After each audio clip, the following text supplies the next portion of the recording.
very much in favor of the counting of points.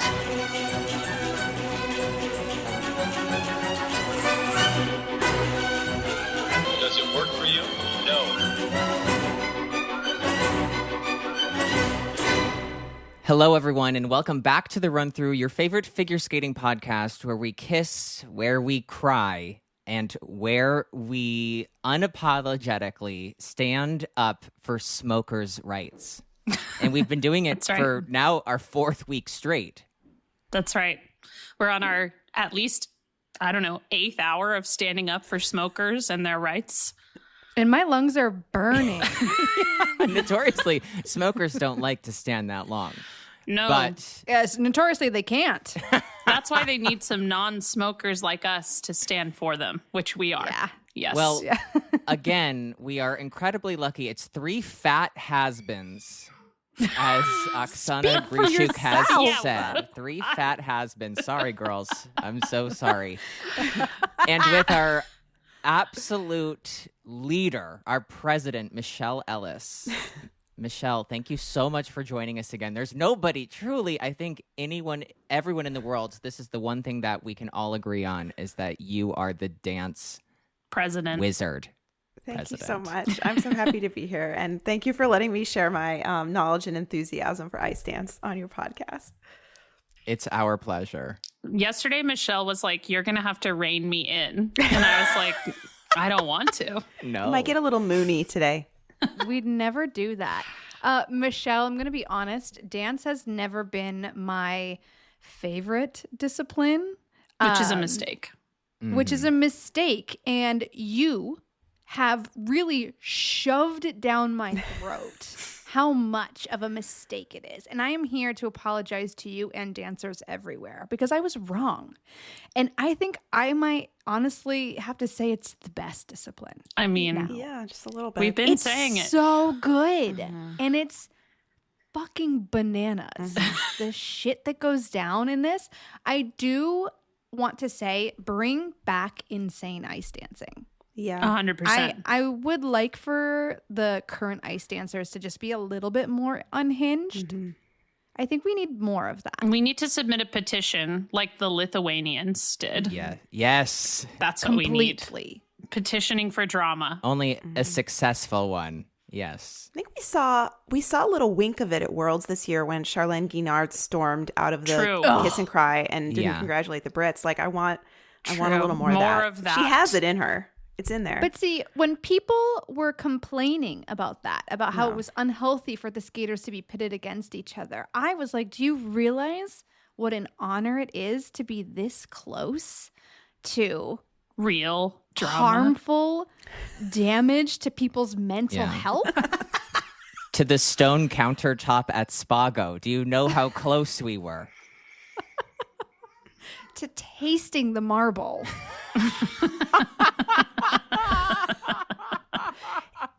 In honor of the first episode coming out, I'll give you guys one more little tidbit about Maya Usova.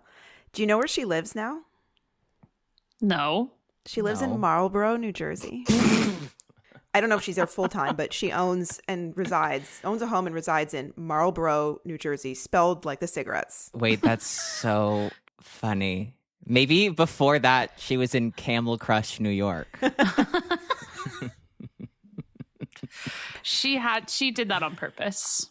I know she had to. Marlboro, It's like the company, bought her a house for all her advocacy efforts. I mean, if there were like a wiener Dogtown, Sacramento suburb, I would be living there. You are living there. I am living there. You're creating your own wiener dog suburb. Your within own Marlboro. Home. Okay, Michelle, where did we leave off? Where are we starting today? So we left off at the end of the 2014 Olympics. I spoke a little bit about how the Russian team, Ilinich and Katsalapov, split, and then basically Russia had a difficult quad going into 2018. But I want to take us back to 2013 and talk about France. And before I get into part one, I want to do a little bit of a introduction. There's a very grimy person in this introduction, and I don't want the poopy stench of their behavior to contaminate part one. Okay, absolutely not. No poopy stench No. on this podcast. So we're going No. to start talking about Didier Gallagher. Oh my Oh gosh. God. Didier Gaillaguet was the longtime president of the French Figure Skating Federation, except for a couple years following the Salt Lake City Olympics, where he was banned by the ISU from any involvement with figure skating because of his involvement in the vote trading scandal that occurred there regarding the pairs event. The French judge in the pairs event that basically had an outburst and admitted to being told what to do and doing what, she was told. Marie-Reine Laguna, she pointed to Didier Gaillaguet as the one who basically pressured her to put the Russian team ahead. Gaillaguet's limo driver in Salt Lake City also testified against him and said, yeah, he was talking about this in the car, basically openly discussing how he was fixing the scores in this event. Gaillaguet is also notorious for covering up abuse allegations within his sport. There was a time a couple years ago where he was fielding issues with two different ones at the same time. He is infamous, and he sort of has ruled his federation with a very iron fist, and is not well. He has people that are very much in his corner. He has a lot of people that are not in his corner and don't like him very much. Earlier in his career, he coached Surya Bonali, who probably came up in the women's lore. He did these bizarre things while he was coaching her. Like, he made up lore about her. Like, he said that she was born on Reunion Island off the southeastern coast of Africa and left there as an infant. And then it found as like a foundling and made her way to France, where she was adopted, which is like complete nonsense. She was born in France, adopted there. It was just like, he lives in like a heightened reality where he can just thinks he can just do things and control things. And he's a tyrant. So he had an ongoing, not positive relationship with Muriel Boucher-Zazoui, the French coach of Anacine and Peyzerot, the 2002 Olympic champions. She coached Dubreuil and Lausanne. She coached Delvin Schoenfelder. She's based in Lyon. She has a skating school there. And he is just like, he doesn't get along with her. And in 2013, this feud kind of comes to a head, and he basically accuses her of embezzling funds from the French Federation. Like, they gave her club money, and she can't explain where it went. Don't know if this is real or not, but it's kind of thought that this is kind of being pushed because he's just pushing his feud forward with her. So since 2012, Muriel Boucher-Zazoui and her coaching partner, Roman Hagenauer, have been coaching a young French team. And they are making their senior debut in the 2013-14 season. And their names are Gabriela Papadakis and Guillaume Cizeron. Locked and loaded. They are the 2013 World Junior Silver medalists, and they're from a small town in France called Clermont-Ferrand. And so they're making their senior debut. They are 5th and 7th at their Grand Prix events in this season. They finished 2nd at French Nationals, but they are not assigned to Europeans or the Olympics. And they make a case that they should be. Like, we're having a great season. You should send us. We were 2nd at Nationals. But because of their coaching situation, Gaillaguet is like, no, you're not going. You're not going. So Papadakis and Cizeron are assigned to Worlds. They're going to make their Worlds debut, 2014 Worlds. They are the first alternate to Europeans in the Olympics.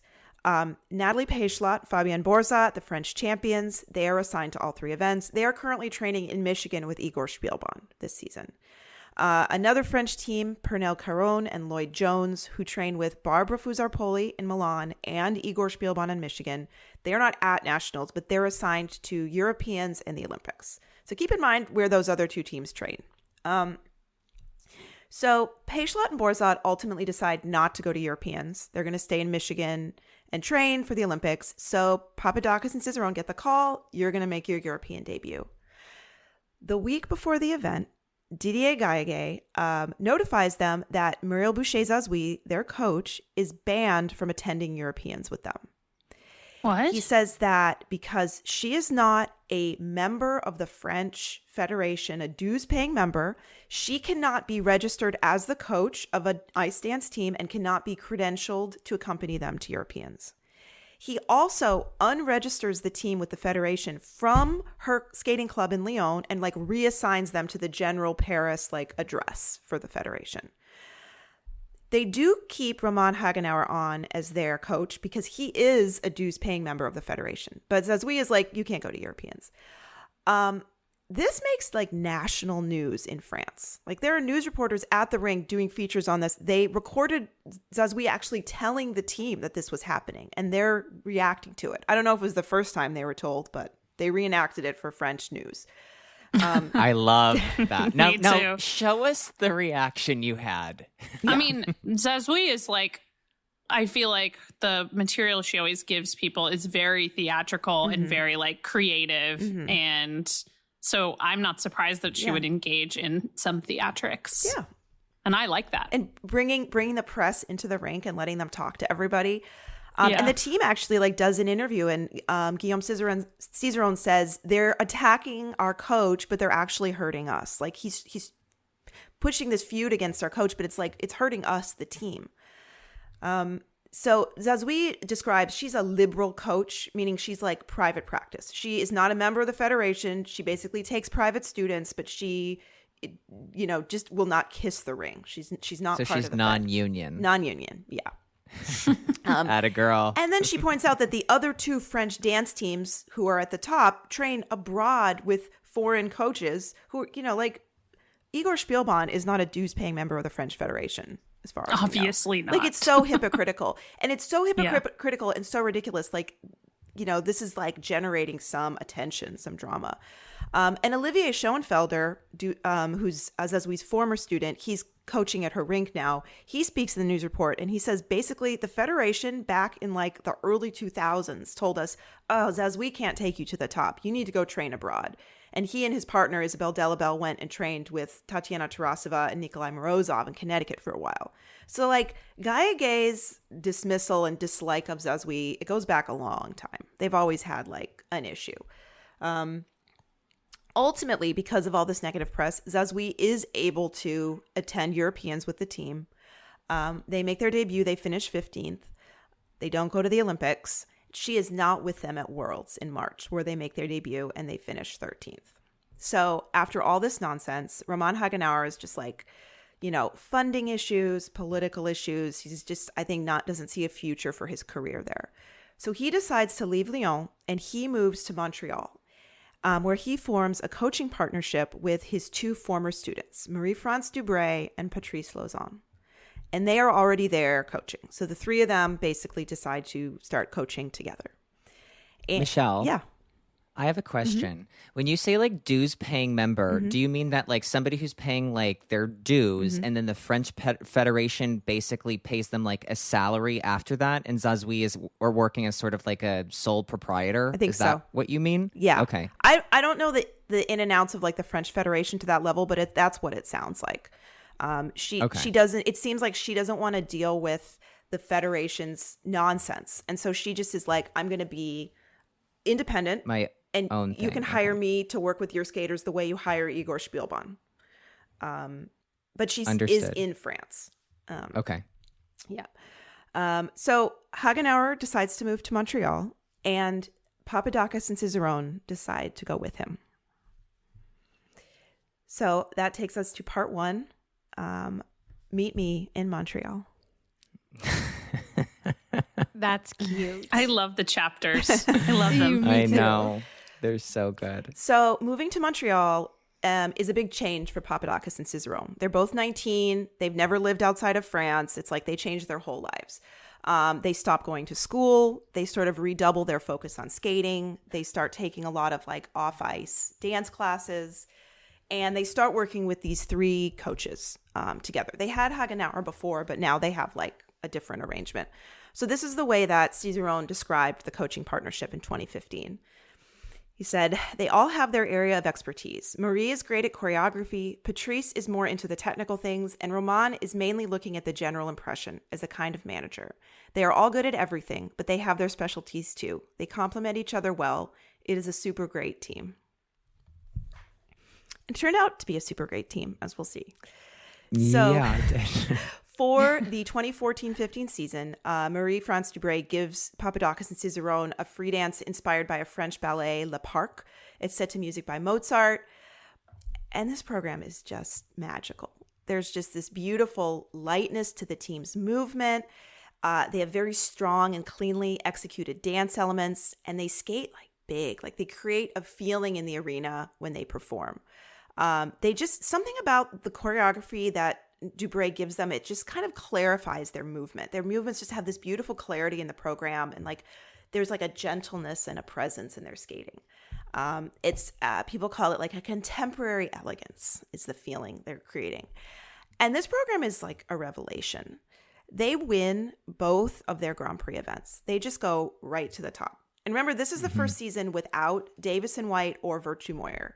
This is the first season without those two teams we've had in like years, like 2 Olympic cycles. And so it just, there's this vacuum, and the French just sort of step right into it. They finish 3rd at the Grand Prix final. They win Europeans, and then they get to Worlds in Shanghai, and they win the title, despite a few errors in their free dance. It's like the teams are like all in kind of a tight pack at the top, and they just sort of like step out above them with this really beautiful program. A lot of people in skating are kind of gagged. They're like, how did they go 13th to 1st in 1 year? But you have to remember, they were world junior medalists. They were very talented. And their coach was like in the doghouse the year before when they made their world's debut. But their program, like, it really is this good. There's a lot more like complexity in it than some of the other teams. There's more like dance hold. There's more technical difficulty, and they're executing it really well. Other than a few like little errors on their twizzles in this free dance, but the other teams are making this is a twizzle little errors too. not what you're talking about right now, but am I correct in remembering that this is like the second straight Worlds where Caitlin Weaver and Andrew Proget lose by a really slim margin? It's like 2 in a row, right? Yeah. They lose to Capolini Lenote by like Yes. a really slim margin in 14, and then they lose by a really slim margin again. It's less slim this year than the year before. This year they're 3rd, Okay. and Chalk and Bates are 2nd. But yeah, these are definitely the 2 years they were the closest to winning the title, and Got it. didn't. They did win the Grand Prix final. Oh Yeah. yeah, that's right. Yeah. I remember at this time, like in 2011, 2012, I was living in Michigan when Pasquale Camerlengo had a ton of dance teams. And I remember Papadakis and Cesarone coming into the rink, and they were just young juniors about to be in the crosshairs of Zazui's controversy. Yeah. But I remember that like these big senior teams would be there, and everybody just, you couldn't take your eyes off of Wow. what Gabby and Guillaume were doing. It was like magical even when they were babies. Yeah. So I remember that, watching them skate when like everybody was like, who is that? And it was like, it was only a matter of time. It becomes really apparent after this season that this team's strength is really the free dance. If they have any issues, it's in the short dance. Their free dance is just, they like cast a spell when they perform. Like it's just mesmerizing. And I found this quote from Gabby Papadakis about their like intense emotional expression on the ice. She said, "We have learned to make every feeling right and felt for real. Nothing is fake. We have the feeling that we strip ourselves naked as we skate. It certainly makes us more vulnerable at first, but it also gives us more strength. Once we have finished our skate, we feel really powerful." And she's like 19, 20 saying this. This is from 2015. So they're very young, and they're so like introspective, and they're really thinking about the art they're creating and the feeling they're creating more than anything else. So after this, now keep in mind the year before, Dubray and Lausanne I think they had one high-level team. They had the Spanish team, Hurtado and Diaz. And I think they were like 13th in Sochi. And then in the next year, they have the world champions. So this school is just immediately, profile just blows up. And everyone and their mom are going to Montreal. Like the planes are just full of ice dancers and their moms flying into Canada after this. Tons It's of like teams the go private there. airport Yeah. at the Super Bowl. Susan Hubble is on the plane. She's going. She is. And she's worth nothing. And the school, they just start taking these teams in. They just start hiring more coaches, getting more ice time. And it seems like they don't really say no to anyone. They just, It really does. they take them. So in the fall, in August, actually, Gabby Papadakis suffers a really bad concussion in training. And she and Guillaume miss the whole Grand Prix. But it does not slow their progress. They come back to French Nationals and they win. Then they win their second European title in January. And then they get to Boston Worlds 2016. And the free dance they had this season, it had two pieces of music. One was To Build a Home by the Cinematic Orchestra, and the other was Rain in Your Black Eyes by Ezio Bosso. It is a masterpiece. Potentially my favorite program of all time in any discipline. Yeah. Sport changing. It's getting attention from everyone in the sport, not just an ice dance. It is like a revelation. Both pieces of music that they use in this program become war horses, like immediately. Every event you're going to see after this, someone's skating to one of these. Yeah. And they skate this program so well in Boston. Tracy Wilson called it a hot knife through butter. They just have this exquisite smoothness. There's so much strength underlying their lifts and their transitions, and it all blends together so beautifully.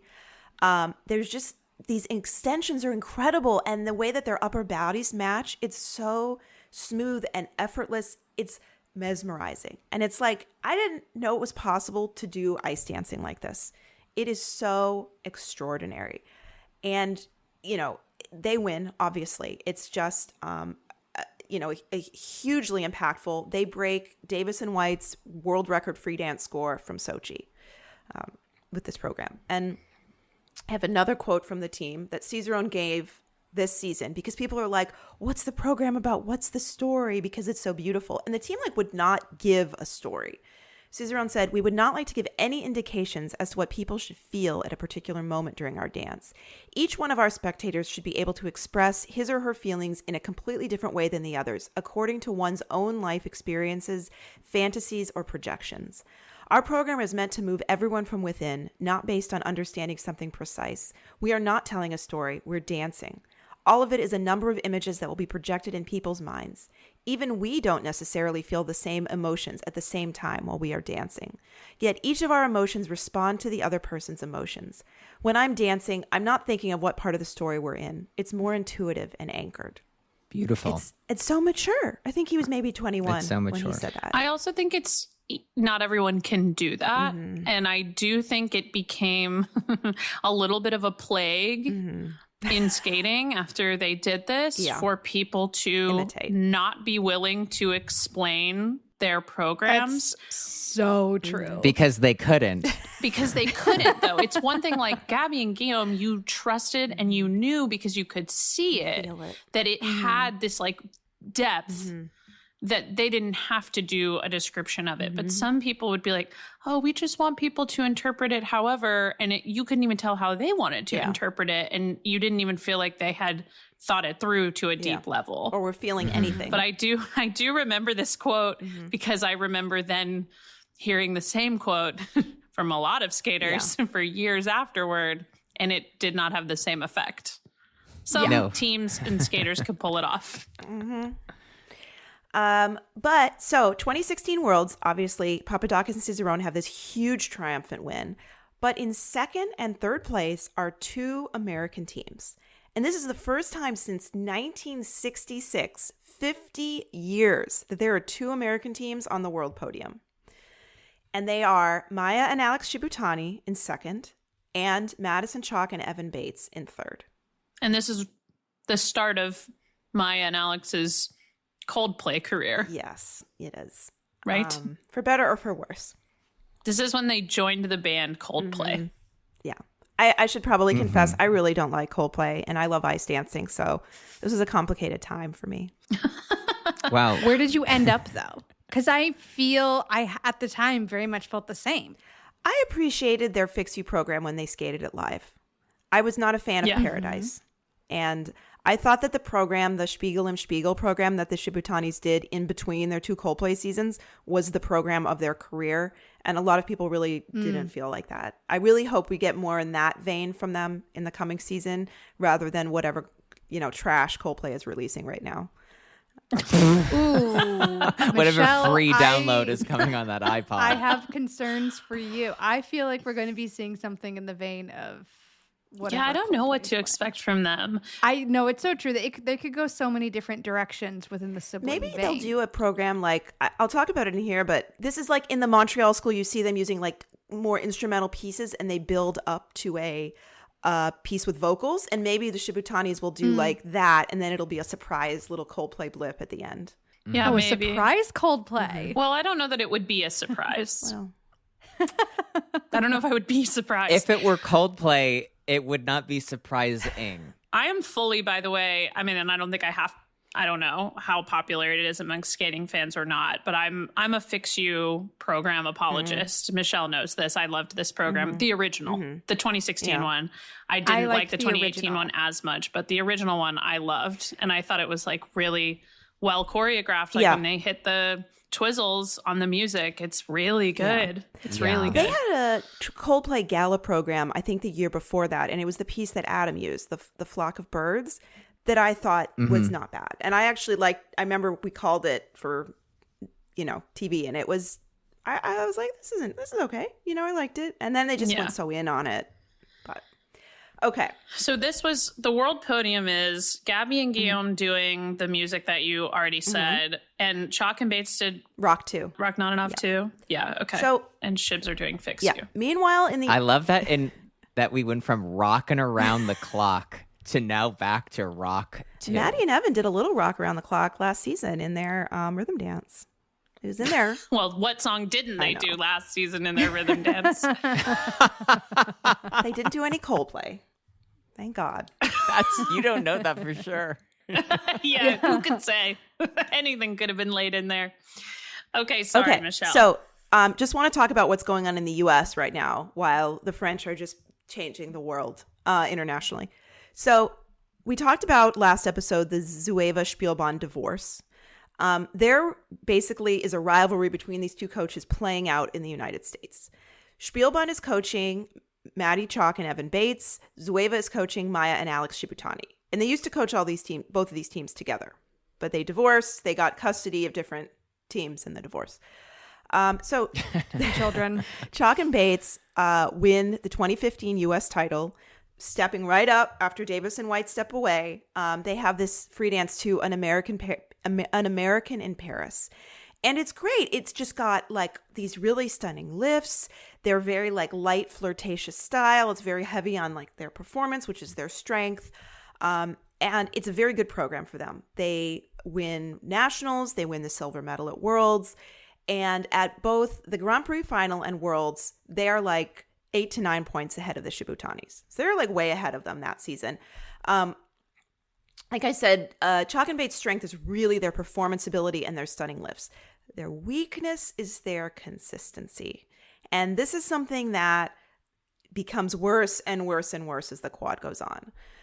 The Shibutanis in the following season, 15-16, they start closing the gap. They're like 3 points behind Chalk and Bates at the Grand Prix final, even though they don't get on the podium. And then at Nationals, they win the title in a surprise upset over Chalk and Bates with their Coldplay Fix You program.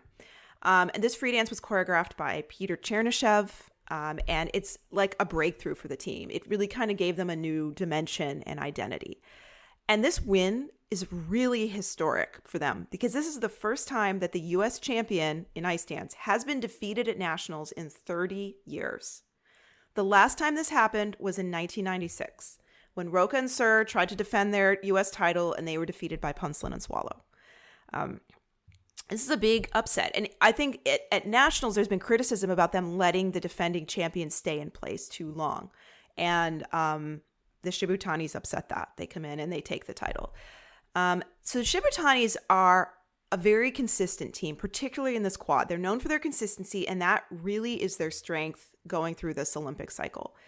And this program, I feel like, is so groundbreaking for them because they took a long time to kind of find their style. I think like for brother-sister teams, it's difficult. And the Shibutanis had this like kind of energy that also made them seem like twins.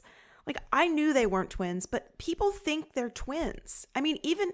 Oh, they give off Yeah. twin energy in a very Yeah. big way. it could...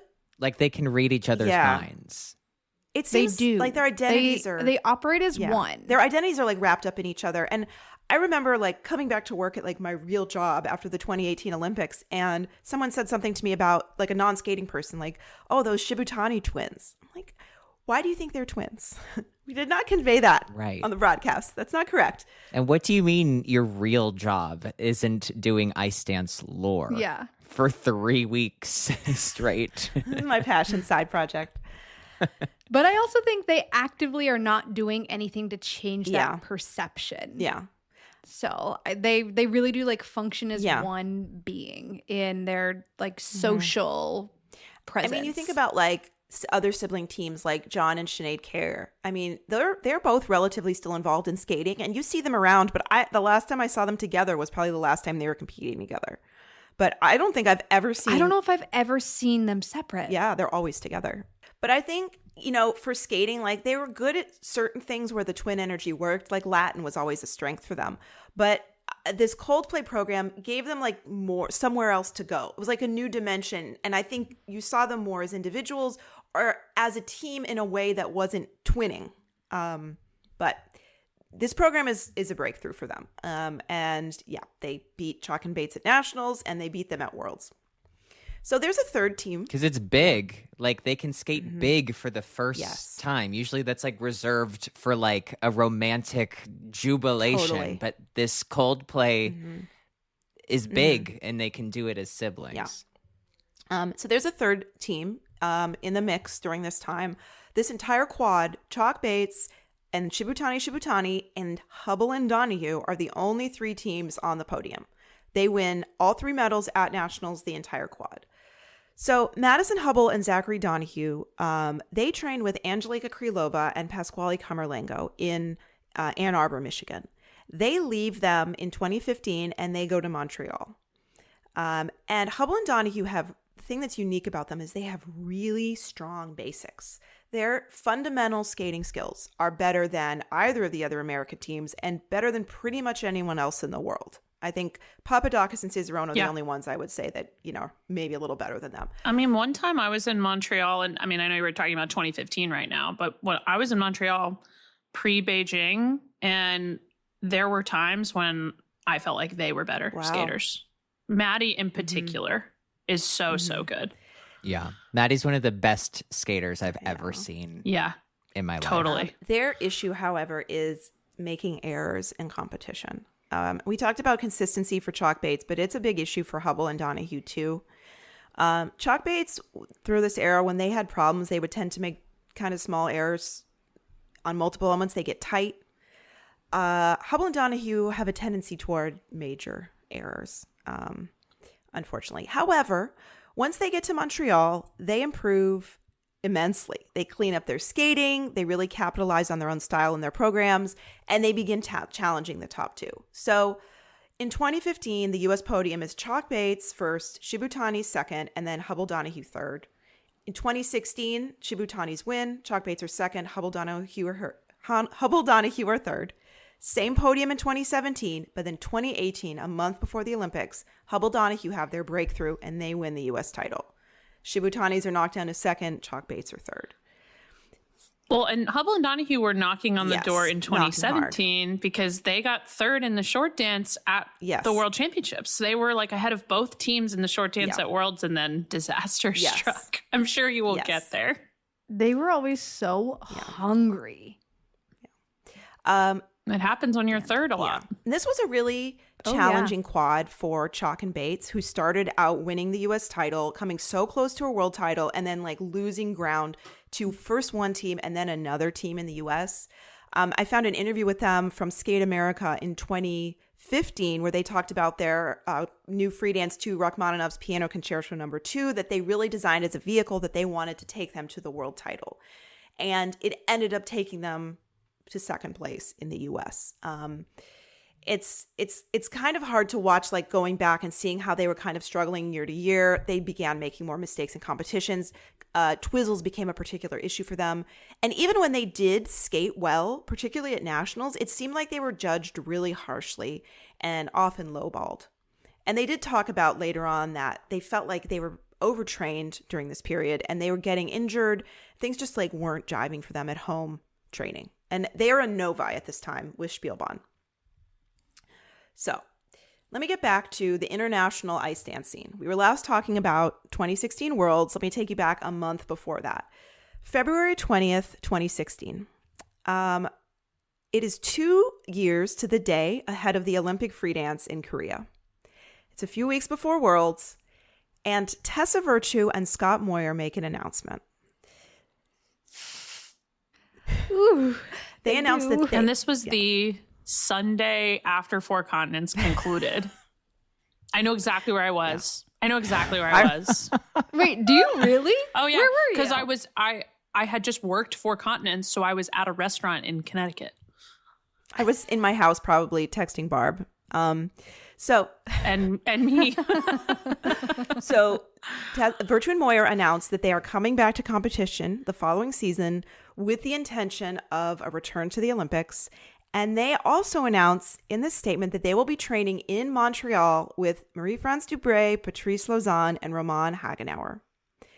And Virtue and Moyer attend Worlds. So they're in the audience in Boston watching Papadakis and Cicerone with this absolute magical program. I kind of thought, like, are they saying, oh, shit? But probably not. I don't know. Also, now thinking about it, what a crazy move to go, wow, they were amazing. Let's go skate with their fucking coach, who we also used to skate Well, they with. announced it before Yeah. they saw them do that in Boston. You would know because you knew exactly where you were. Virtue and Moyer actually have a long time relationship with Dubreuil and Lauzon because Dubreuil and Lauzon's last couple seasons as amateur skaters were Virtue and Moyer's first couple as seniors. And they always have had like a mentorship relationship with them and continued to mentor them after their retirement, all through their Virtue and Moyer's career, always supporting them. And in Virtue and Moyer's book that they put out after they retired, Tessa and Scott, they talked about how in Sochi, when they felt so isolated and kind of disregarded by Marina Zueva, Patrice Lauzon, who was there coaching the Spanish team, Hurtado and Diaz, went out of his way to come to every single one of their practices. And he even went backstage before the individual free dance to visit them in the warm-up area just to show his support. I don't know if he even talked to them. Tessa said he just like touched her face in a gesture of support. Like, I'm here with you, even if you feel like, someone else isn't. Marie-France and Patrice, once Tessa and Scott decided they wanted to come back, Marie-France and Patrice put them through the ringer a bit. They had a very intense phone call with them and kind of interrogated them on like what their goals were, what they wanted. And in the book, they said they asked them what their goals were and how they would react if those goals weren't accomplished. But in the end, Dubreuil and Lauzon agreed to take them on. And Virtue and Moyer returned to competition in fall 2016. And it's not that smooth right out the gate. They have a little trouble at Skate Canada. They lose to Chalk Bates in the free dance, but they do win the event. They go on to win Grand Prix Japan. They win the Grand Prix final for the very first time.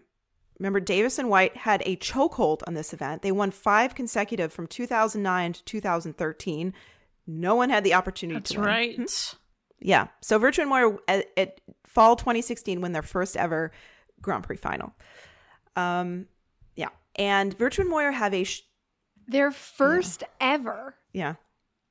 That just sounds so imagine crazy winning- to me. Yeah, to win the Olympics and never win the Grand Prix final. Yes, Yes. that's Worlds. insane. To win 2 Olympic medals. 2 world titles. 3. They would have 3, right? Because they had the team event medal too. Yeah, true. That's crazy. It's interesting. The Grand Prix final is kind of a jinxed event in dance. Weaver and Poget won it 3 times, I think, but have never won Worlds. So Okay, so you really don't Perhaps. want to win it. unless you're Marilyn Charlie and you can just, be fine all year. Yeah. Then you're good. Well, it's because she can speak French That fluently. probably has something to do with That's it. why. Wait, so what is the status of Tessa's fascia injury? So she talked a lot about how going through the cycle up to Sochi, she tried a different type of therapy, physiotherapy, and tried to change the way she was training to manage it. And I believe she continued that once she came back. And so they're with different coaches, and I think they're focusing on the physio, and they're like ahead of it. Like they, this is like something they're anticipating, and she's managing it well. Honestly, I don't remember her even complaining about it at all during the cycle, and they really don't talk about it in their book. And I think it's just that she knew how to handle it by this point. So Virtue and Moyer have a short dance this season that is like one of my favorite programs of the quad. And it is 2 pieces by Prince. It's like Kiss, 5 Women, and Purple Rain. I loved this program. This is like the best short dance ever. It was so phenomenal. The way it was built, the way it like it progressed, and then, you know, with the Midnight Blues in the middle, it was just so triumphant and great and exciting. And it like they set them up as suddenly like a short dance skating team, which in the past it was always like no one could catch them in the free dance. But this really gave them kind of a new advantage in this segment of the competition. Yeah. And they also, I remember in this short dance, they did the midline steps at the beginning to like the hip hop part. It's like a hip hop rhythm. No one else this season who did this could get the levels on their steps. When they did the short clipped like hip hop steps, they couldn't do it. But Virtue and Moyer like always managed it. And it was a really strong element and program for them. God, that program was good. So their free dance it started with a piece of music called Pilgrims on a Long Journey. And it built into an ending piece by Sam Smith called Latch. Well, really by Scott Moyer, because he was lip syncing it so aggressively mid-program that you would think he sang it originally. But this was like a lyrical piece. It was a good transition for them back into competitive skating. And this program really exemplifies like the format that the Montreal schools started building in their programs. It was like lyrical, just, you know, modern but like instrumental music, and then building up to a pop song at the end in a way that feels seamless. You say it in a way that feels seamless, and that's so true, because I have never once identified that is what they were doing until right now. It's so true. Yeah, that's how seamless it is. Yeah. So Papadakis and Cicerone have a less sparkling season this year. And it feels like Virtue and Moyer being there in their camp, in their competitions, rattles them a little bit. And they have some hiccups, and they start making mistakes in the short dance, which typically wasn't an issue for them. But throughout this season, it's a problem. They first meet up with Virtue and Moyer at Grand Prix Japan, and they lose. They're very upset on the podium. Then they lose the Grand Prix final to them in Marseille, France. This is like the first vulnerability we've seen from this team. And they're losing to them, but they're still second. You know, these 2 teams are quite far ahead of everyone else. And Papadakis and Cicerone do win Europeans. Their short dance this year was blues. It was blues and swing. They chose swing rather than hip hop, and it never really gelled on them. They always had a little bit of a stickiness with it. But we get to 2017 Worlds in Finland, and this is the Worlds, you know, where you're like qualifying Olympic spots. So Papadakis and Cicerone, again, made errors in the short dance. They were second going into the free dance, but I mean by a whisker ahead of like the American teams. And Virtue and Moyer were way out ahead with their Prince short dance. So despite Papadakis win the free dance, they win the free dance by 3 points. They still finish second overall. And Virtue and Moyer win their 3rd world title. So they won in 2010, 2012, and now 2017. It's crazy. Yeah. Scott has a strange mistake in the free dance here where he steps out of a twizzle like really deeply and like almost falls. But he recovers. The team wins. It's revealed later that Scott's maternal grandfather was very ill before and during this event, and he is like emotionally exhausted during the competition. They don't talk about it when they're there, but afterward his grandfather passes away, his grandpa Mac, and the team explains like they weren't really able to skate their best at this Worlds, and it's motivating to them for the Olympics because they want to have a better, you know, competition there.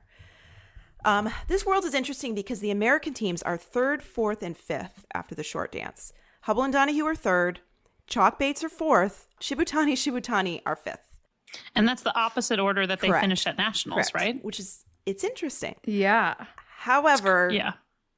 3rd and 4th really take themselves out of medal contention. Hubble and Donahue are skating really well until the end of their program when Zach Donahue falls wildly on a twizzle. I mean, and this is such a bad fall that he like jumps up before he falls down. Yeah. They basically like lose the whole element. They drop down to 9th. It was awful. It was going so well. Yeah. Yeah, I remember this so vivid. I remember where I was. I remember where I was too. Screaming at my TV. God. Poor Chalk and Bates, they also skate really tight. Like they're just tentative. And Evan makes mistakes on the twizzles as well. Not a fall, but like screws up enough that they lose points. And the Shibutanis, true to form, they skate really well, just clean, and they win the bronze medal. And this is the year when they had the Spiegel im Spiegel free dance. It had a couple other pieces in it. I really liked this program for them, and I felt like I did too. It gave them dimension, even more dimension. I really liked it. Yeah, but when the event is all said and done, the event is over with. There is an 11-point gap between the top two teams and the Shibutanis in third. So it really looks like going into the Olympic season. Whoa! It's going to be between Virtue Moyer and Papadakis Cicerone for gold. And then we're going to have the Americans duking it out for bronze with maybe a Canadian in there. Maybe not. We'll see. I do remember the presser after the short dance being sort of like the final straw of like Montreal is the school. It's the school. All three of their teams are on the podium, are on the small medal podium. Yeah. So we get into the Olympic season, and Papadakis and Cicerone really have their mojo back. They did good training over the summer. They're in great shape, and they have two fabulous programs, and they win everything this fall. Both Grand Prix events and the final, beating Virtue Moyer. Their short dance is choreographed by Christopher Dean, and it's set to music by Ed Sheeran, and it's very youthful. And the way they do the rumba in this dance is just like, it's so good. It's so stretched out and beautiful. And then they have this free dance to Moonlight Sonata. That is absolutely glorious. It's a masterpiece. Masterpiece. There's a stationary lift in this program, and they debuted it. That's what I was going to say. And they take off and Gabby hooks her leg around Guillaume's leg, and they go into like a sit spin where it looks like a pear spin, except he's like lifting her.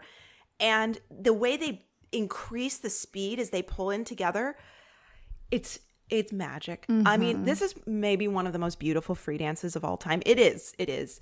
The way that the choreography ebbs and flows to match the pace of the music. And Moonlight Sonata is classic. Yeah. Just holy figure skating music. This was like Gurdjieff and Grinkov's music. And I mean, Marie-France Dubreuil in this choreography, she built on this iconic piece in a way that is just transcendent. It is glorious. I remember the first time I saw the stationary lift, it took my breath away. We were texting. I think they were at Finlandia or something. And I was like, oh my God. I remember watching them at Finlandia being like, what the fuck is that? Yeah, that's how it felt. It was who do you think you are? It was breathtaking. Yeah. It was breathtaking. Yeah. One thing that was always really interesting to me about Papadakis and Cicerone is when you would talk to them about their material, they weren't blown away by it the way you were. They didn't react. Sometimes if you talk to a Russian skater and you're like, that was so incredible, to be like, yeah, I know it was. I mean, this was they were just like, yeah, we worked on it and we came up with these. And, these are all these artistic things that we thought about when we were putting it together. And it's just, they're not whelmed at all. And, I'm crying. They win everything. They beat Virtue Moyer at the Grand Prix final. The Canadians are not happy. And I remember there was a shot on the world feed of Virtue and Moyer in the mixed zone after the free dance, watching Papadakis and Cicerone get their scores, beating them. And they're standing there with Patrice, and you can tell they're not happy and thinking how the fuck did we get here again? Here we go again. Our training mates are going to beat us. But they don't lose hope. And honestly, they credit their very good relationship with Dubreuil and Lausanne and the communication they had between them in keeping them motivated, hopeful, and kind of reworking their material as necessary. So Virtue and Moyer had a short dance to pieces, classic rock pieces this season. It was Rolling Stones, Eagles, and Santana. And they do the rumba to Hotel California, which was cool. They gave this Latin feeling. The free they dance had the best rumba in the world. I think they did the rumba pattern the best in the world. Well, you have the right to your opinion. You have the right to your opinion. We had big fights in Korea about it. It's hard because it's I don't want to. These we were so blessed to have these two teams. No, we were. In any other situation, I'm just ride or die for Virtue and Moyer's rumba. But the French, they were so anyway. So Virtue and Moyer, their short dance is a hit. It's great. It's a very good vehicle for them. The free dance is more controversial. They choose Moulin Rouge. Ashley, care to comment? It's like a work of art to a blockbuster film. Some people are going to love the blockbuster. I meant on them taking your music. Listen, as the resident Moulin Rouge expert. theirs is arguably more famous, and I know better than to claim that it's mine. I'm gonna say this: that Ashley was doing. I did it for more years at this time. Ashley was doing the most iconic Moulin Rouge, and she had repeated it like a second year and was going to do it in this Olympic season. And so when I found out Tessa and Scott were skating to Moulin Rouge, I don't know what the general sentiment of like everyone in skating was, Negative. but my opinion was like, that's really interesting that you're taking somebody else's like iconic piece of music, albeit completely different like discipline, but iconic within the current quad. Right. Oh, I've literally never seen it that way. I've never seen it that way because it's Tessa and Scott. It's Tessa and Scott. You had an iconic moment in Boston where they watched. Well, then maybe they were inspired.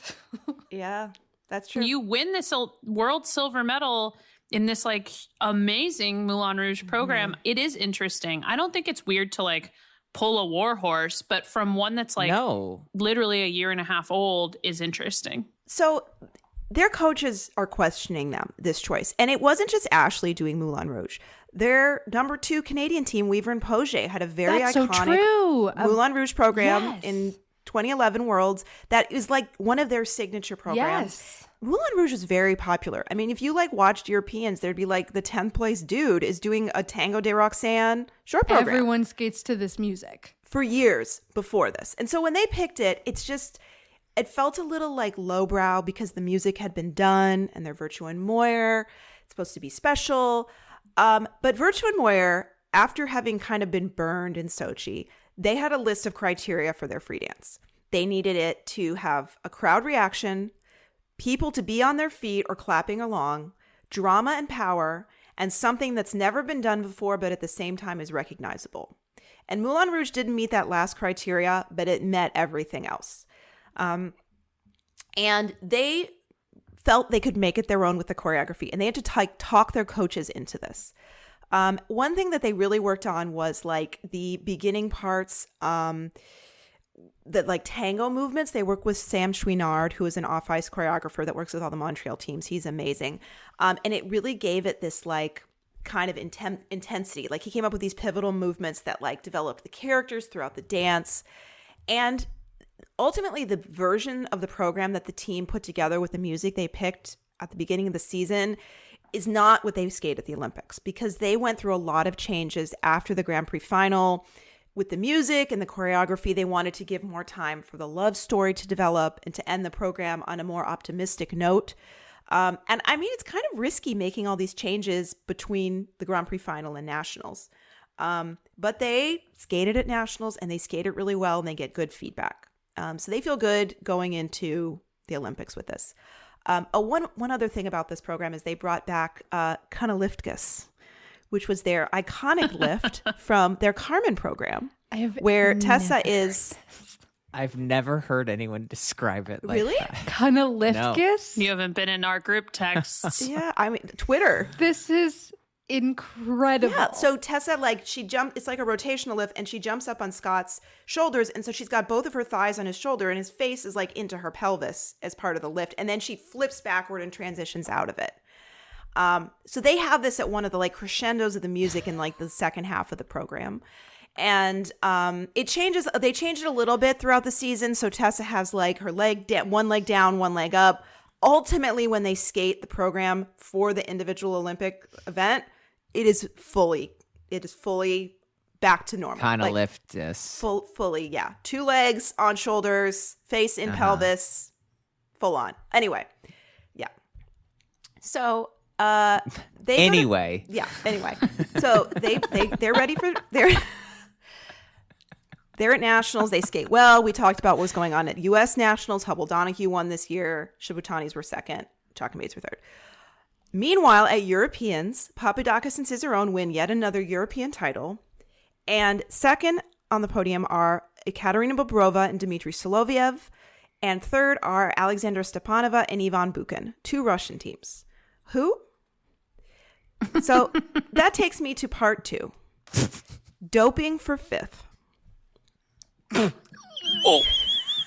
Oh no. LOL. There is Oh, not my- one Russian dance team on the world podium this entire quad. Where are they? Who are they?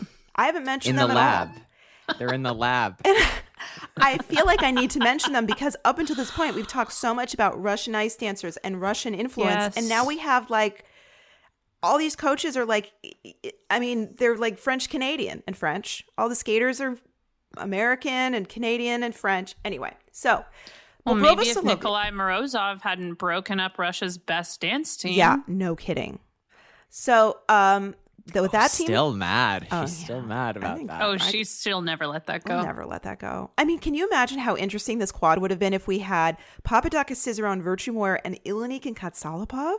Oh my Yeah, goodness. that would have been really That good. would have been like the good old days. It would have been like 92. It would have been Minus the so douche fun. face. Yeah. I mean, great. We'd No, but instead smokers' we had rights. Yeah. Julin getting more and more swollen as the days go by. Well, Julian's about to come up. So he coached probably the top Russian dance team in this quad, Bobrova and Soloviev. They're like the best placing Russian team of this era, though they don't really compete a lot of this era.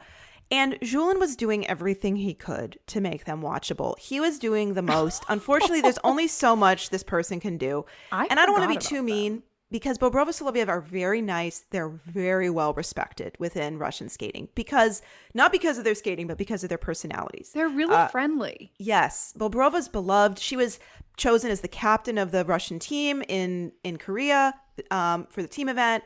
She's a great person. They skate they move like overcooked pasta. I mean, they are so What does that mean, Michelle? broken at the waist. I can see it Limp. perfectly. I mean, there's no tension in their bodies. Disintegrating. And as their programs go on, they always start strong and it just gets sloppier and sloppier. Their footwork sequences are just like, I wanted them to be good. And they just never you never got it together, you know? They had 2 different 4 seasons programs, both of which I think were choreographed by Sergei Petchikov, but Julin was coaching them at this time. Like he is sanctioning crimes against himself. He always has been. Yeah. Michelle. That's true. That's true.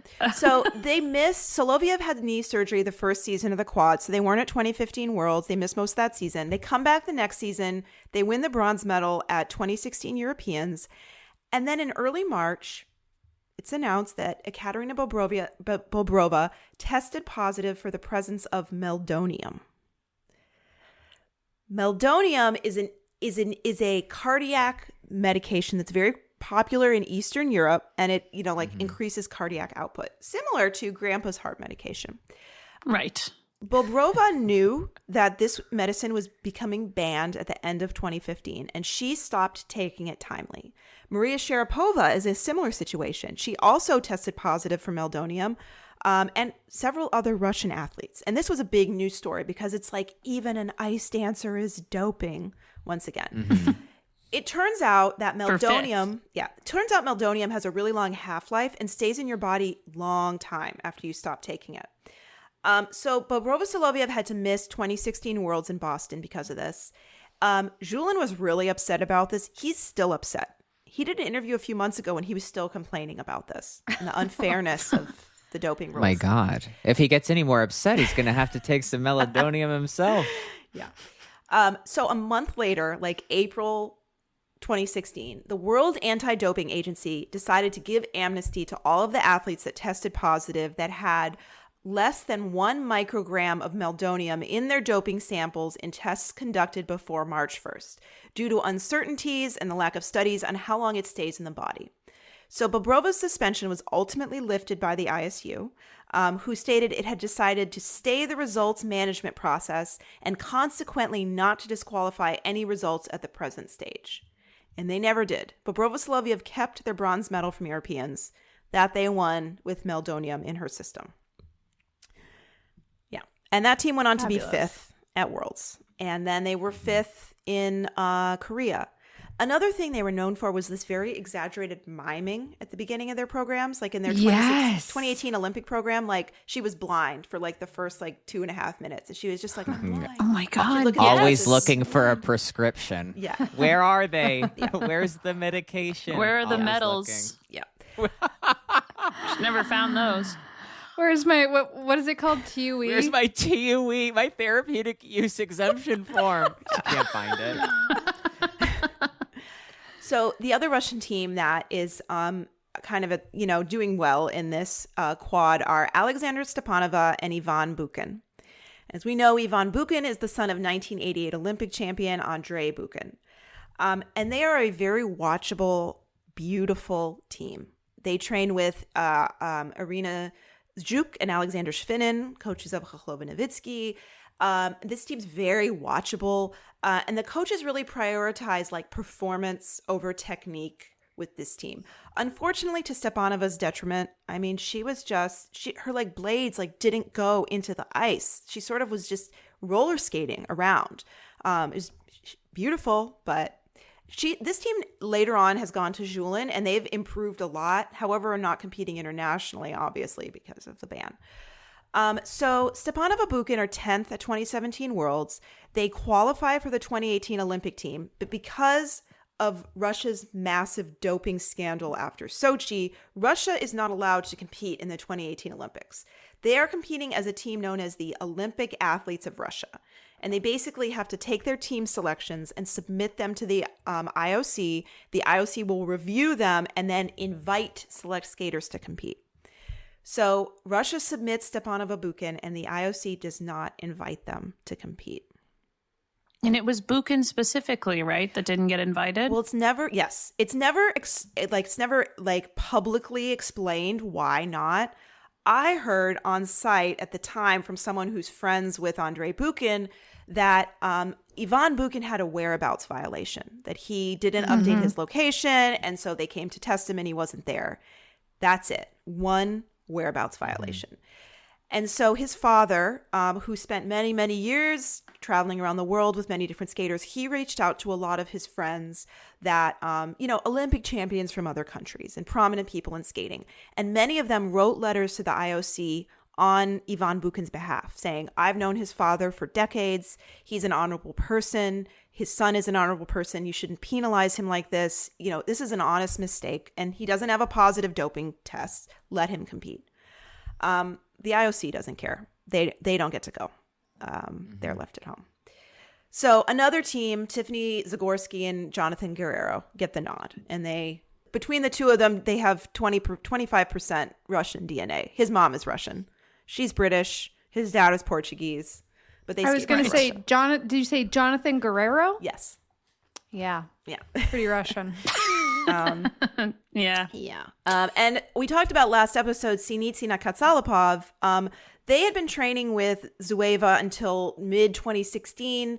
They left her school due to rumored behavioral issues on his part and his many, many, many injuries. And that team was actually trying to make the Olympic team. They're now coached by Julin.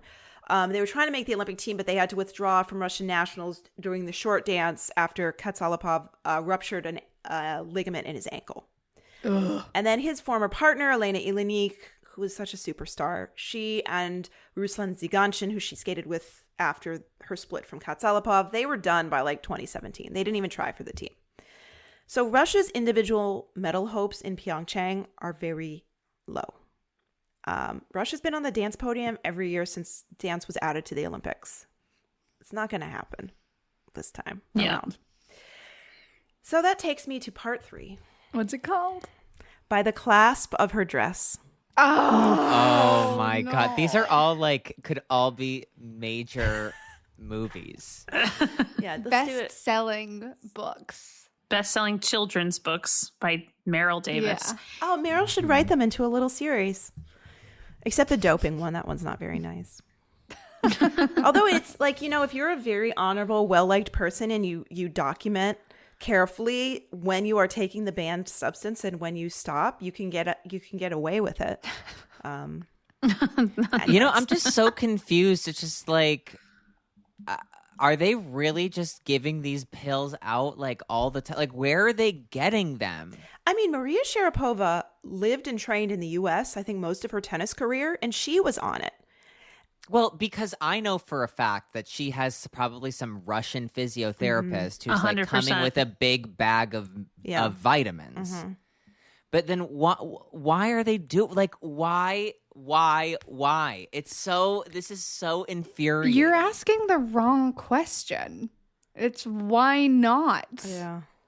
It's why not? If it's not illegal and it helps you out, why not?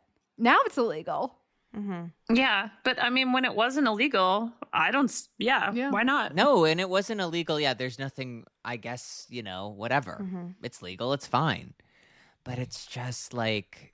But then you wonder why like so many Russians have heart problems. Like that's what I'm trying to say. that's the It's like... problem. Sharapova claimed she had an actual like cardiac issue that she took the medicine for. And that was They her whole all do defense. this. And then at a press conference, our friend Barb loves to tell this story. At a press conference, someone asked her, what medicine did you find to take to treat your problem now that you can't take meldonium anymore? And she was like, had no answer prepared. She was like, Tylenol. Yeah. Well, you know that like the Irina Slutskaya, like we'll talk about it in women's lore of how she has like vasculitis and she needs to take heart medication. I know a lot of Russian people who still to this day believe like, I'm sure she does. That it was all a front of like, we needed to get her on better drugs. Yeah. Fascinating. Anyway, back to the liftalingus or whatever. Kind of liftgus. Liftalingus. Kind of liftgus. Kind of liftgus. Kind of lift. It's so good. Well, we also need a sexual term to describe it because people are so obsessed with Virtue and Moyer's chemistry. I mean, it's like, and they do have very intense chemistry, but it's like this interest in their personal relationship transcends the sport. There are people that don't know anything about skating that are like want to see Tessa and Scott like be involved, Make with out. each other. Yeah, Every once in a while, still to this day, I'll come across a TikTok that with 1 million likes of going Tessa and Virtue and Scott and Moyer. No, it's just like obsessed with that relationship. Yeah. But there's something about it where it's like Gabby and Guillaume look like they're one and they go outside and they'll smoke a cigarette together. And Tessa and Scott look like Green Acres. Yeah. Like she's this like rich millionaire and she'll never fuck him, but she will really quick, but he can't fucking tell anybody about it. Like that's what it feels like. it's literally the Right? plot of Say Anything, starring Ione Skye and John Cusack that I sent you guys the trailer for. That's their Yes. whole Which partnership. Tessa looks just like her. Yeah. Just like her. And these are just like the vibes, right? Like I'm not, this is Yeah. just what I'm just saying this as like vibes. Yeah. No, Totally. you're right. So Don't tell anybody. Now get the fuck out of here. Like that's what it Yeah. feels like. And smile. the pool guy. Austin from Love Island. Totally. Yeah, like you leave now and I will wait 5 minutes and I'll leave Yes. after you. Yeah. That's why it's so delicious. Yes. Yeah. Okay, so we get to the 2018 Olympics in Pyeongchang, South Korea. It's fucking cold outside. The arena is purple inside, and it is a magical time. It's a magical time. So It really was. we started with the team event again, and France qualified for the team event, but Papadakis and Cicerone elected not to participate in it because France had no chance at a medal. So they felt. And so their training mates, L'Oreal and Lagak, actually end up competing in it. They don't arrive to Papadakis and Cicerone don't arrive to Korea until like later in the games. Virtue and Moyer, meanwhile, they skate both segments of the team event and they win both. And Canada wins team gold with like a smaller team than they had to have. Like they could have than they had the option of having. They could have swapped out another discipline, but they chose not to. So they swapped women and they had one entry in pairs, men, and dance. And Virtue and Moyer are like, They skate really well. They win both of these segments. I remember Scott Hamilton saying that they were marking their territory, and he mimed like lifting their leg like a dog on a tree. Like, but they absolutely were. Like, Yeah. and so the Olympic athletes of Russia, who for some reason were able to compete as a team, they finished second in the team event, and the United States finishes third. And Maya and Alex Shibutani, despite not being national champions, they kind of controversially chose to skate both portions of the team event. And it came down to U.S. figure skating's selection procedures. They basically go to the highest international ranking athlete and ask them, what do you want to do? And the Shibutanis were like, we'll do both. And it worked out for them, but it was kind of controversial because we had 3 ice dance teams that all theoretically could be on the podium. You're only giving one an opportunity for a medal, and it just feels a little petty, you know. But anyway, it did work out for them, as you'll see. It just felt very unfair to Hubble and Donahue, who were the national who champions. had just won the national title. Yeah. It just felt really unfair to them. Like, the rules are the rules, but it felt like a slap in the face. Yeah. Right. Right. But the rules after- are the rules. But at the same time, like, strategy is strategy, and it's a competition. You got to do what you got to do. Yeah. And the Shibutanis are sharks. They're competitors. They're competitors. Yeah. And it worked out for them. Yeah. I remember at this And for Chris Martin, more air. I remember at this Olympics, they would finish all their practices like 3 or 4 minutes before the session ended, and then they would go and get their phones and do all of their like content filming on Olympic ice. That was a little bit unprofessional, but you know, it worked out for them. A little. Some say a little. Some say a lot. Yeah. So anyway, after this team event and before Papadakis and Cicerone, we're having beers one night, and Sarah makes a prediction. Would you like to share it with the class, Sarah? Share it. Yeah, this is a crucial event in the timeline of Michelle and my friendship, or us becoming enemies. I predicted that Tessa and Scott would win gold, and it was based on watching them at practice. We were at the practice rink downstairs, and they did their rumba pattern right past us, and I was like, they're gonna win. They're gonna win. And I can't really explain it. It just was like, it was an energy in that rink at that moment where I was like, they own it here. They own the building. And I don't know, I just like, It was prescient. I'm not saying if I'm like some like divine, seer of any kind. I just felt like, wow, I think they're going to win. So you think you're a divine seer, is what you're trying to say. Yeah. Well, I was trying to get someone else to say it. And it worked. I strongly disagreed. I was thinking back to the Grand Prix final. I said, clearly the appetite here is for the French to win. And, like as well as Virtue and Moyer are skating, I mean, they lost not just the free dance, but the short dance to the French at the Grand Prix final. And I felt, I just didn't think they were going to be able to get there. So heading into the individual event, Virtue and Moyer, like, they knew they needed to have a big chunky lead in the short dance to have a hope at winning the gold medal. Because like I said, Papadakis and Cicerone are free dance skaters. No one can catch them in the free dance. At Worlds the previous year, Papadakis and Cicerone beat Virtue and Moyer by 3 points just in the free dance. That's a big number in dance. At the Grand Prix final, they beat them by almost 2 points. So it's like Virtue and Moyer need to set their lead in the short dance. They go out and skate the best they possibly can in the short dance. Virtue and Moyer do. They skate amazing. And they set a new world record, 83.67. And that is the highest short dance score ever. Skating immediately after them are Papadakis and Cicerone. And they have an issue right at the start of their program. The clasp on the back of Gabby's neck on her dress comes undone after the opening movements. And she is fighting the costume the whole time. Like, there's a movement at the beginning where Guillaume has his hand on the back of her neck, and when he pulls it away, her costume comes undone. Tanith saw them, like, with the coaches trying to sew her into her dress after the warm-up. I didn't see that, but I guess they didn't sew it very well. There was an issue. So this issue really just detracts from the team's performance. They still execute most of their elements beautifully. They have a little delay on the twizzles, but they get through it. Beautiful rumba pattern.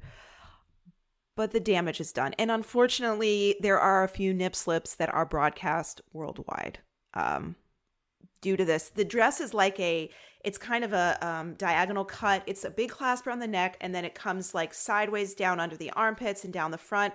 And there's two tiny little strings behind the shoulders kind of holding it in place. But those aren't meant to like hold it up. I think they were just sort of like alignment and fit. With the clasp undone, like it's moving around. It's incredible. This is incredibly tragic because like what a stupid thing. Like it's just like of all times for this to happen. So it was awful. It was awful. But it's the It's like the Olympics. Like, and it's this is where crazy shit happens. So they go into second place behind Virtue and Moyer by 1 point. Michelle immediately blamed me for this happening. By the way, did I? Immediately. Well, because you pulled the thread off the back of her thing, and Michelle said, "Don't do that." You grabbed it in that practice rink with your damning remarks. Yeah. For the record, I thought this was very awful, and I felt awful for them. I remember Tanith's tone, Tanith White, when she was calling this. You could hear it in her voice how distressed she was because, like, she knows what this would be like. And and it was like, it's like you said, it wasn't just that there was like a nip slip right off the top and then she was like secure and could skate. It was never secure. Was loose the whole program. They skated the whole program trying not to let her dress fall off, essentially. Yeah. And I'll say one other thing, that back to Sarah's Nostradamus prediction of like Virtue and Moyer will win. That like there's something to be said about the dancers and the team event of like it's your time to show exactly where you rank and what's happening at this Olympics. Like that's what happened. Meryl and Charlie did that in Sochi. They did both events and they completely set the tone for what was going to happen in the individual skate. Shibutanis did it. Virtue and Moyer. Ilanik and Katsalapov did it in Sochi. Yes, like this sets the tone. It's a blank slate when you get to the Olympics, and that team event is like, here, let's start from the beginning. And it was just, they created an aura of this is who we are. Good luck. If you forgot, we've already medaled at this thing twice. Well, so it was just like that energy around them. And Virtue and Moyer, like after the team event, they are 4-time Olympic medalists. Yeah. And any medal in the individual event would make them like the most winningest figure skaters of all time. And I remember asking Scott about that at that Olympics, and he was just like, "Oh, I'm sure someone will catch us pretty soon." I'm like, "Stop downplaying this. No one's ever going to break that record." Because you'd have to go to 3 Olympics and you'd have to be on the podium at all of them. Right. Because only unless you competed in another discipline and medaled in that. Which is so easy. That? I'll do it. So only 4 more medals to go. Ashley, strap in. Let's go. So after the short dance, Virtue and Moyer are in the lead, and Papadakis and Cicerone are 1.74 points behind them, which is not as big of a gap as you would imagine. And the French beat Virtue and Moyer in components, which Canada is like not happy about. And all the like Virtue and Moyer fans are just like, oh, hell no. And there's also this fear like, oh my God, it's happening again. It's fixed against us. So, and despite, the issue, it does feel like Papadakis and Cicerone are still in it. Like they're still in contention for gold, because the last time they went head to head with Virtue Moyer, they beat them by almost 2 points. That's more than their distance right now. So it's like a nail biter. Like we feel like the French are still in it. So we get to the free dance, and Papadakis and Cicerone skate their Moonlight Sonata program. It is beautiful. I've watched it many, many times. It has never lost its resonance. Just these breathtaking shapes and movements and their seamless connection with the music. It is magic. I would say this is maybe like the best free dance ever performed at an Olympics. It is spectacular. And they set a new world record score of 123.25, and they receive a perfect 10 for performance in their components.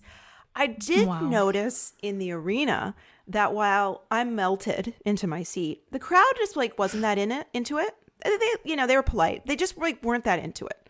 And I felt like that was different than a normal like ISU event crowd. And we found out why 2 skaters later. Virtue and Moyer skate last.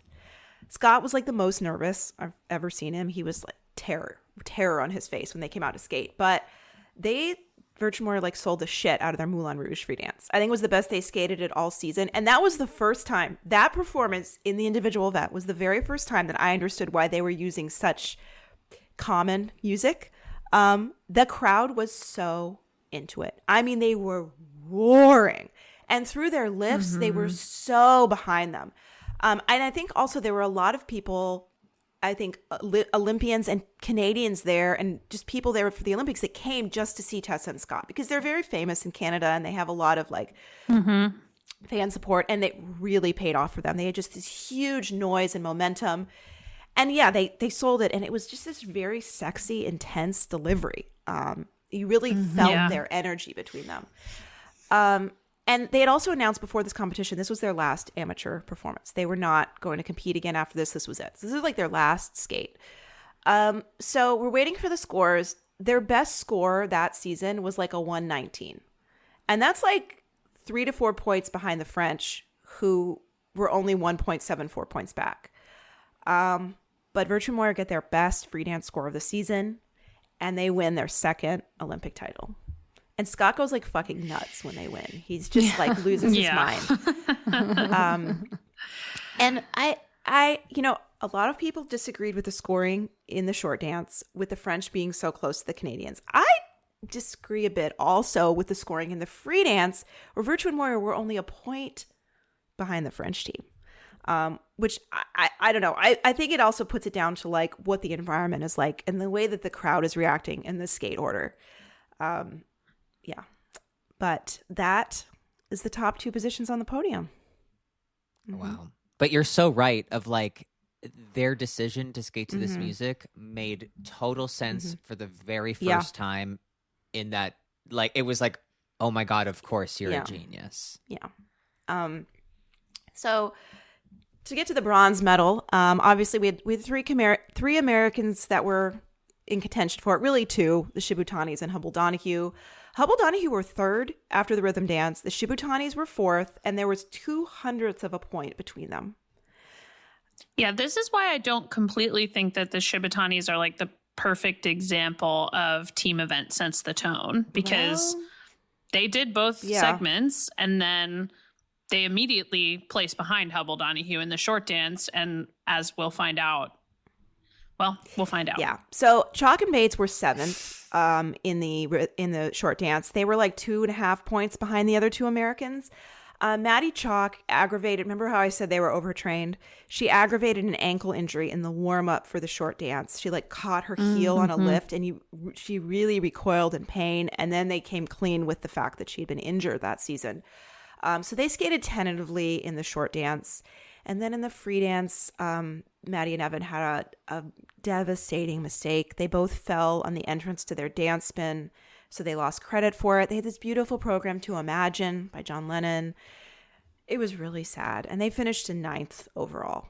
But in the last group, the other 2 American teams, the Shibutanis skated early. They skated really well, solid, like just a solid skate.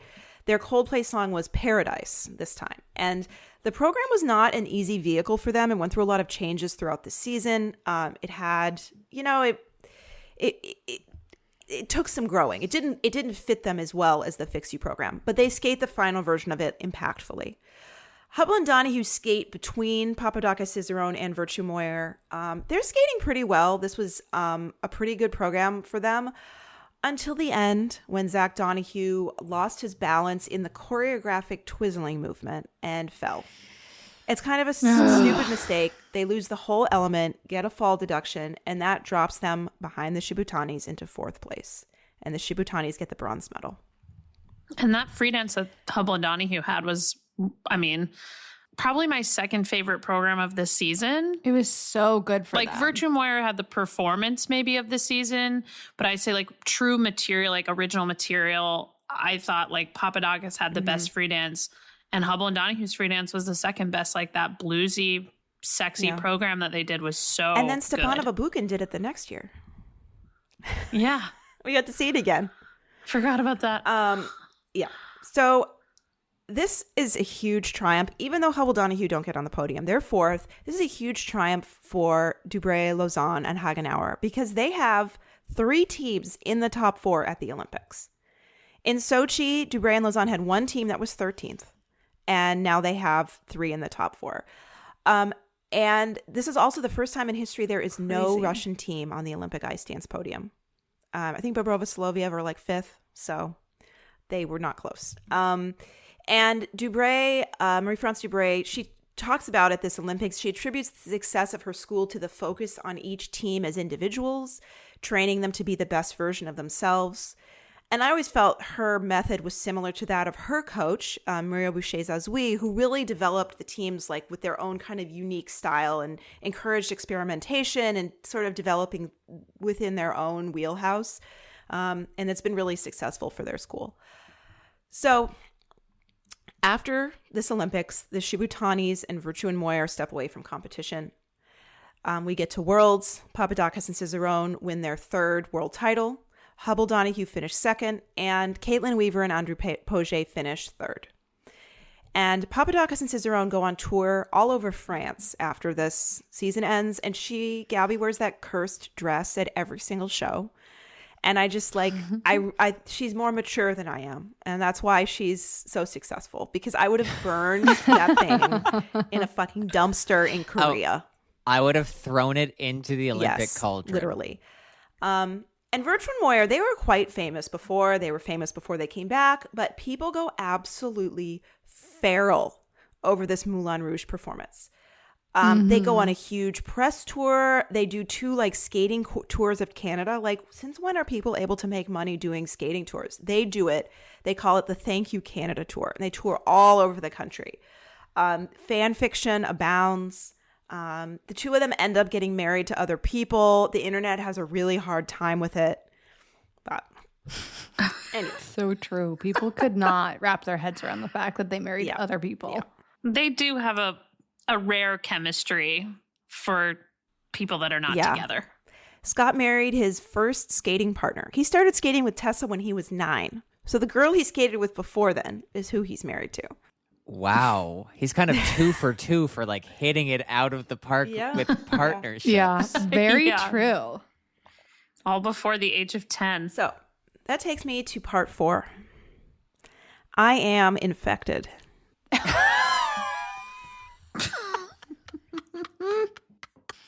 I don't even know where this is going to go. I am because the Ice Academy of Oh, Montreal I knew what you meant. what you were doing. rebranded or branded itself as I am. And it's sort of this holistic, it's very Cafe Gratitude, this holistic, like, I am all these things, and this message of like positivity and, you know, self-discovery. And this becomes their thing. Ice Academy in Montreal. I am. I am Yes, infected. I am infected. Part 4. So after the Olympic season, the ISU changes the name of the short dance to the rhythm dance because it says this term is better aligned with what the competition is all about, rhythm. And throughout this quad, the ISU plays around with the way that the compulsory dance is incorporated into the program. For better or for worse, it evolves year to year. Give us back the compulsory dance, please. But anyway, they also changed the scoring to a plus or minus 5 GOE from a plus or minus 3 GOE before. And this is sport-wide. And in dance, this makes the high-value elements even more valuable. Step sequences become more valuable. In particular, the ISU also introduces more choreographic elements to the free dance, and they introduce the choreographic character step sequence, which is a step sequence that runs from the short axis of the rink, barrier to barrier. This element is cursed. It haunts the free dance to this day. It's my least favorite element in skating. It's the dumbest fucking thing ever. Every team come to a dead stop, touch or don't touch the boards. The music changes. You do some dance steps walking forward along the short axis, or the other way. If you're Carrera and Ponomarenko, they innovated that way by doing the short axis away from the judges. It gives all these programs like a hoedown dance break feeling. And there was a lot of, just like the increase in tempo, the music change. It makes the free dances look formulaic. And there was a lot of criticism of the changes that the ISU made to dance starting in 98 and then with the new scoring system in 2005, saying like, all the programs are starting to look the same. Now they really look the same with this step sequence. And then this happens in the next quad, but Maddie Chalk and Evan Bates lose credit for their character steps at One Skate America. I think it was 2022 because they didn't do the full length barrier to barrier. So then everyone's like, let's touch the barriers to prove that we are going axis to axis. And it's like, get your hands off the board. So this is how it really started. Well, yeah, that was the like impetus to the touching. People thought of it before, but once they lost credit for it and the ISU really started enforcing the barrier to barrier like spread, then everyone really started doing it. They should just get rid of the element. Go away. Yes, they should. Delete. And so, how about they get rid of the element and start actually fucking skating? Yeah. And get their grubby little fucking nubs off of the dasher boards. Now it's LED screens. Stop touching the TV. Yeah. Another big change that happens after the 2018 Olympics is that Maddie Chalk and Evan Bates leave Igor Spielbahn, finally, and they go to Montreal. Maddie... Finally. The small little finally buried in that they sentence. were struggling for a couple of years, and it's just kind of like, I wanted to see them... They needed something refreshing. Yeah, especially after 2016 when they thought they were challenging for the world title and they just kind of didn't and they lost ground. I feel like that would have been a good time. But, I'm sure they had their reasons. I think a lot of their choreo started to look similar too. Yeah. Maddie Chalk and Maddie Hubble had the opportunity to get to know each other in 2018 during the Olympics. And Chalk and Bates, getting to know her and looking at the Montreal school and what they were doing, they just thought this would be a good fit for us. So they go to Montreal. Maddie Chalk needed ankle surgery at the start of this season, so they missed the full Grand Prix. They come back at Nationals. They're second behind Hubble Donahue. And then they go to Four Continents, which they win. And I just have to quickly mention 2019 Four Continents because it was the scene of the infamous Hubble and Donahue kiss and cry, where Donahue traveled on the entrance to their stationary lift. And so if you don't establish a position fast enough, you don't get the first feature to get a level, basically. So they never established the position at the start. No level. It went in as stationary lift base. Their score comes in and it's like a 119. They're expecting like a 129. Maddie Hubble reacts like it's like a scene in a horror movie. Like the monster has just come out or she's walked in and there's a body and she's like, oh, like just the shock. And someone yells down to them, stationary lift base. And you hear them say, stationary lift base. Just shock. So they end up fourth at that event. I remember calculating it at the time and they lost like $30,000 in prize money because of this mistake. So we get to 2019 Worlds, and I just want to talk a little bit more about Chalk and Bates again. Watching this free dance they skated at 2019 Worlds, they are a completely different team than the year before. And I haven't sat down and like watched all these programs back to back. I think I just watched them all live, but just watching them all, it's amazing how much their ice coverage has improved, their speed through their elements, their demeanor is totally different. Like they're relaxed, they're comfortable. I mean, it looks like they had an exorcism, honestly. They are just like the exorcism of Evan Bates. They are just chill. Like, it's just like No, you're right. The demeanor is maybe the most noticeable part. I mean, the skating is noticeable too, but at first, I think the most noticeable thing is the demeanor. Yeah. It's like they were able to breathe again. I think they maybe felt like they have room to improve and they've been improving and that they weren't up against the wall or kind of up against the low ceiling that they felt they were at for so long. And the choreography that Marie-France gave them their first season, it was just this Elvis program, but she really built it around their strengths, which are like Maddie Chalk has this just enchanting performance ability. Like she can really sell it when she's performing. And then the team's lifts. And like these are like the real things that like the program is built around, and they look comfortable. And I think with their improved ice coverage, it just made all their elements flow more smoothly. So they're only 6th at this Worlds. It's like their comeback Worlds. But that is still, overall, it's a great look for them. Like the future is bright, finally, for Chalk and Bates. So at 2019 Worlds, Papadakis and Cicerone easily win their 4th world title. Hubble and Donahue are 3rd. Who won the silver medal? Sinitsina and Katsalapov. Oh my Back god! from the Oh dead. my God. I was really trying to rack Yeah. my brain. I don't know what kind of rehab they put Katsalapov through after Korea, but I think Russia was pretty upset about not winning a dance medal. They also didn't medal in pairs in Korea, so it's like their ego is bruised. And their dance teams all came out really strong this season, but Sinitsina and Katsalapov are probably the best one they have. And Victoria has done so much work on her technique, because the team, they had very different like technique, and it took them a long time to really gel. And she has improved so much, and they're really skating together more. Like it's just, they have this different level. The other thing that really worked in their favor this year is Julin gave them a tango rhythm dance. And I mean, it like completely redefined this team, how good this program was. I don't know, this dude was just like coasting with Bobrova Soloviev for so many years, and he finally was just like, I'm going to do something magical.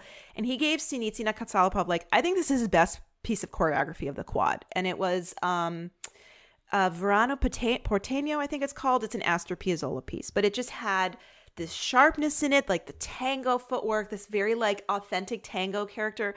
I would compare this program to like getting a really good rhinoplasty. Like you completely think about the team differently. Like it just changed them. And their free dance was to classical music, and Julin gives them a series of like classical free dances throughout this quad that are very palatable, like easy, accessible. The judges like them. And like I said, Sinitsina Katsalapov have improved a lot. They do have this one weird issue that always bothered me. They like get stuck in lift transitions. I feel like she's always kind of on his shoulder, kind of like half, like it's just, you just see the thigh moving and it's like stuck. Anyway, it makes for some like awkward images mid-program. Like there's like a lack of finesse and in their transitions between movements. And that's something like you really see the contrast between them and Papadakis and Cicerone, who are just butter. So from here, with Sinitsina Katsalapov on the world podium, Russia starts manufacturing a rivalry between the French and their team. This is a very made in Russia rivalry. And Julin starts talking shit about Cicerone. And just, there's a homophobia factor. Yes. And it's relentless. And he's criticizing the team's lifts, their moves, their style. And Papadakis and Cicerone did get some criticism around this time that they kind of have a similar style in their free dance year after year. But like Julin, he just takes it to another level. Well, doesn't he say something really offensive, like it's two women skating or something like that? Like something very awful. There's a judge, I'll get to it later on, who says something about how you can't really see them as a man and a woman because they don't have the authentic relationship, because Cicerone is gay, but then Julin really doubles down on it and he presses that further.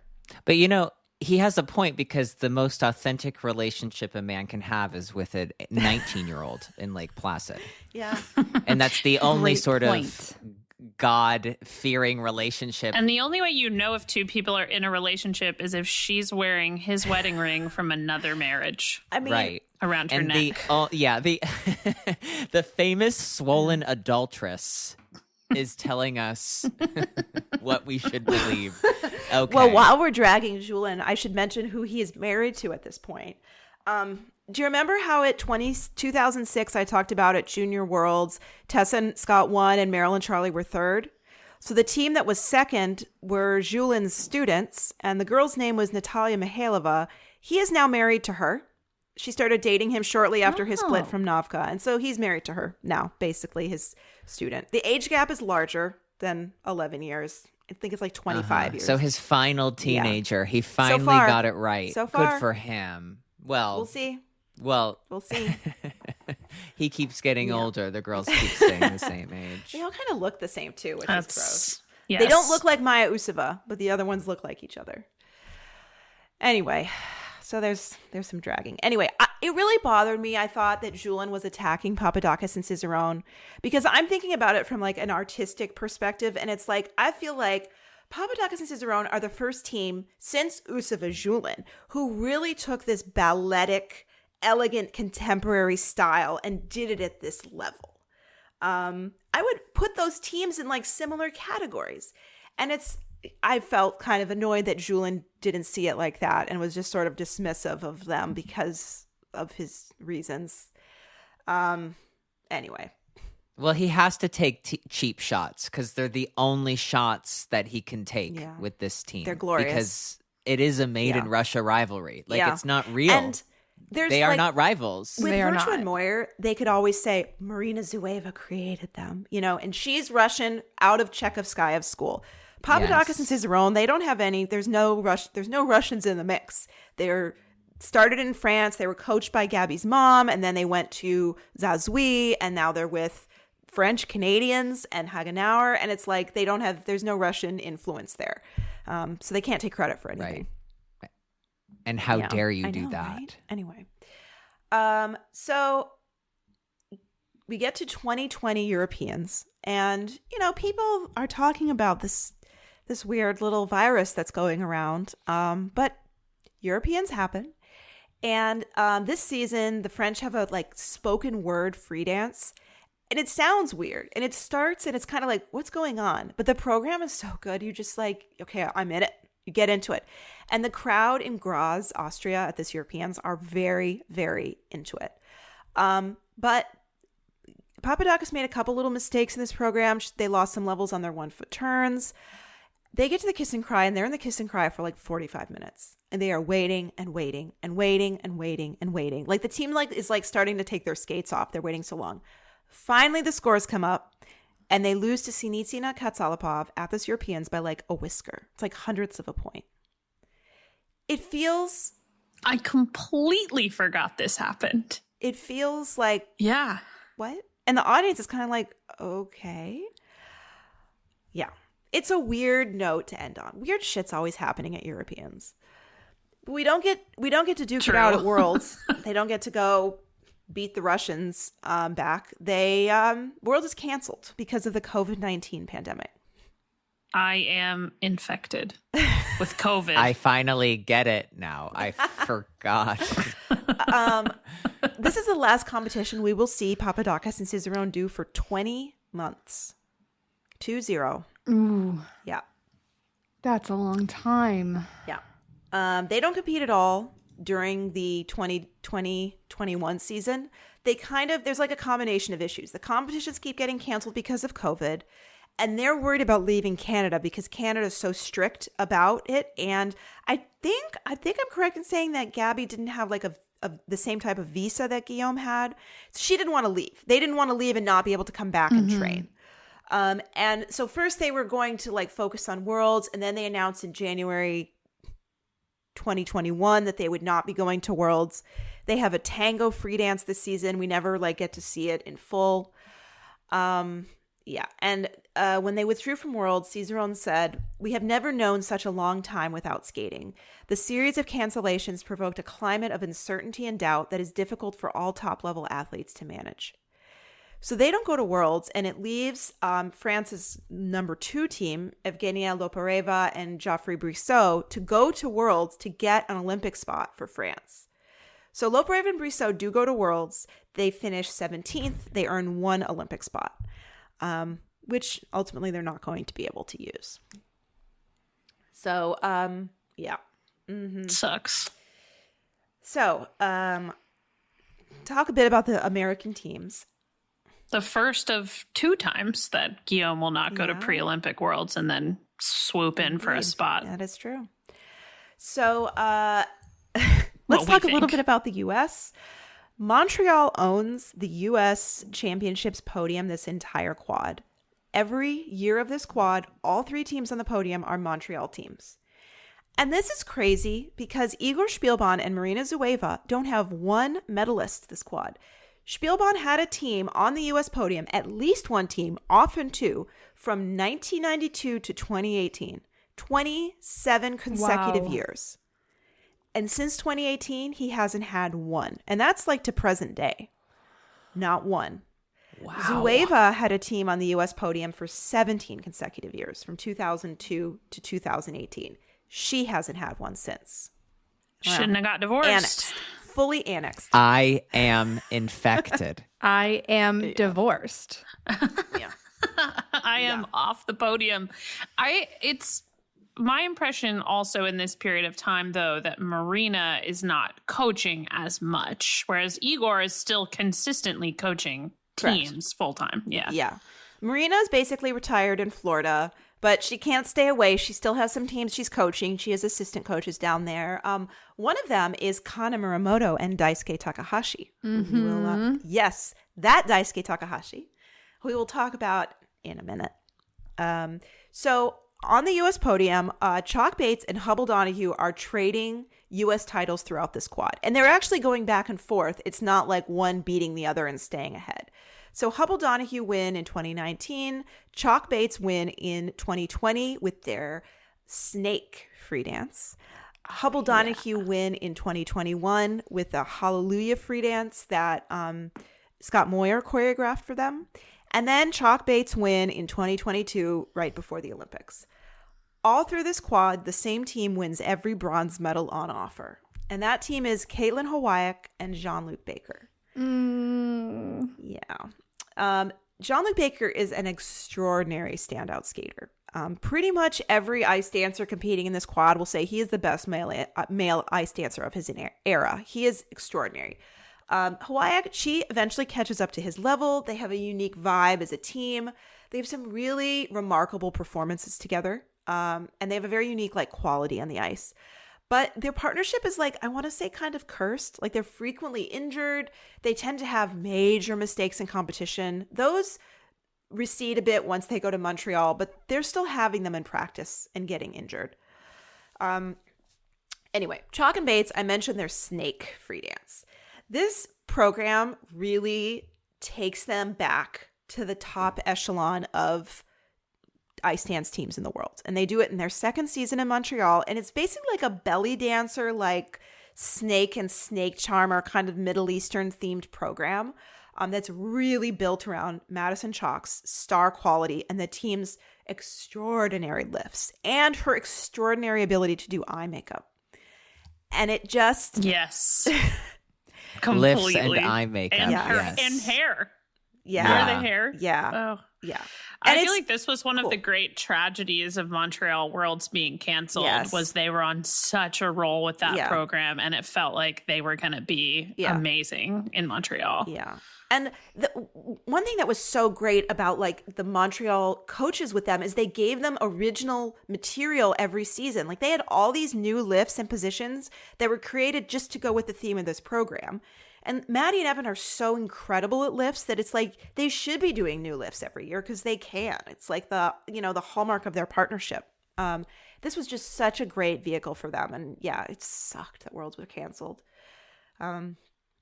Yeah. And then like I said, the Hallelujah program that Hubble Donahue did, that was Scott Moyer's first high profile piece of choreography. It looked like a Virtue Moyer program. And it was very good. It was good. So next season, there are some weird Grand Prix. They're not real. They do have nationals in a bubble in Las Vegas. 2021 Europeans are canceled. We get to 2021 Worlds. So in Papadakis and Cizerone's absence, Sinitsina and Katsalapov win their first and only world title in Stockholm. They had two very judge-friendly programs this season. They were both choreographed by Sergei Pechikov. He used to work with Domnina Chabalin. He does all the choreography for Julin's teams now.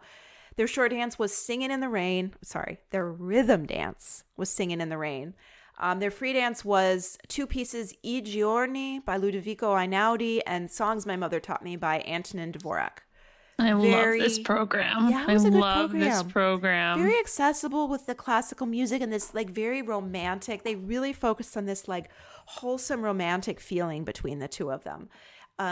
She always had, Victoria would wear like a dress that kind of looked like a satin like little like nightgown, and it was very like dreamy and just nice to watch. Doesn't really jive with the team's like reputation off the ice, but it was very nice on the ice. This team had a terrible season. They were both struggling with injuries throughout.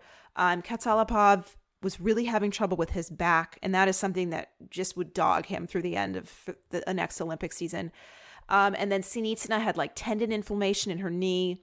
Both contracted COVID at the end of the year, and Sinitsina got extremely ill, like ill to the point where Julin's ex-wife, Tatiana Navka, used her political connections to get Sinitsina into a specialized treatment center in Russia so she could be taken care of. Because I think I remember Russia had a vaccine really early, but I don't really know if it worked. But it seemed like people were getting really, really sick, and the skaters were getting sick.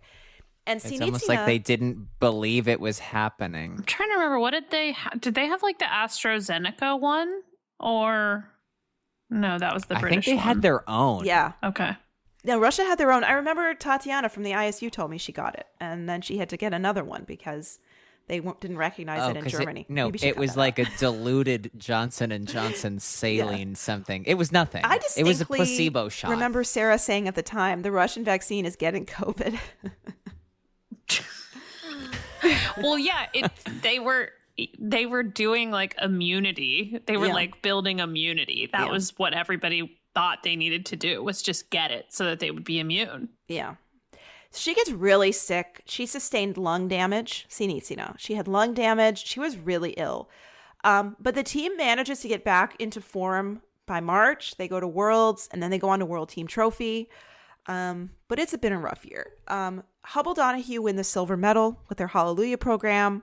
They were one of the few teams who showed up with 2 new programs for the COVID season, post-COVID season. And Piper Gillis and Paul Poirier win the bronze. Who? They are a Canadian team who have been competing all this cycle. And, you know, Paul Poirier is on a similar trajectory to Evan Bates. They both started their Olympic careers in Vancouver. They both changed partners after Vancouver. And, but Gillis and Poirier, they have taken a long time to kind of break through because they're a little bit error prone in competition. They had a breakout kind of the year before, or 2 seasons before, 2018-19, with the free dance called Vincent, about Vincent van Gogh. That was just worked really well So for good. them. Yeah.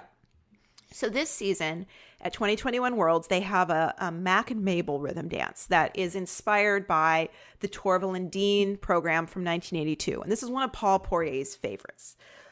Gillis and Poirier are unique in that they have very like English influences, and they're very kind of weird in their program choices. They're always doing something a little offbeat and different and very distinctive. And it takes a long time for their risks to really get to a place where the judges are really willing to accept what their material from them.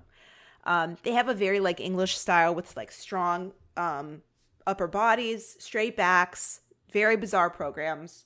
And unfortunately, we're known for their inconsistency before like this kind of Olympic cycle. But they've made a lot of improvement, and they get on the world podium. And this is also a team who has no like Russian influence or even interest. Their primary coaches are Carol and John Lane. They're British ice dancers. So they do actually have a Russian coach on their team as well. But he's not a very like Russian style Russian coach. I don't know how I would describe that. They're always, they just, I don't know, are in their own like world.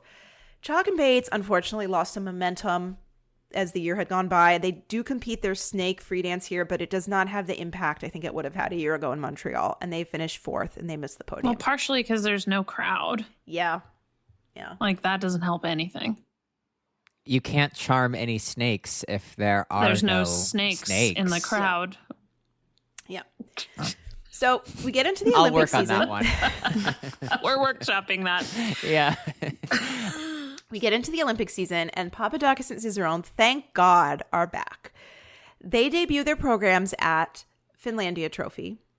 And there is a Russian judge attending this event. He's not judging it. He's just there. His name is Alexander Vededin.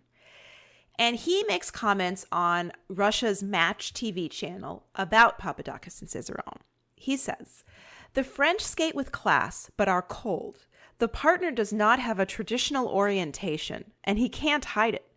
Sinitsina and Katsalapov can express true love, like last year, and this can lead them to victory." So obviously the traditional orientation is euphemism for gay. And the French Federation is pissed about this. Guillaume Cicerone responds to it, but the French Federation also sends a letter to the ISU, and they are very unhappy. And they say, they also tweet this out, the French Fed, "Homophobia has no place in sports. Competition should take place on the ice. Expressive disciplines are, beyond sports, an art where athletes are true performers, artists." Well, and this is to go back to the very beginning of this episode. Didier is no longer in charge of the French Fed, right? It's Natalie. It's Natalie. Right? Yeah. Natalie Page-Shalot. Yeah. Natalie Page-Shalot pretty much ousted Didier and became the French Federation president for a brief period. And one of the main impactful things she did while she was president was impose term limits on the presidency, meaning Gallagher is no longer eligible to be president again because he was president for so long.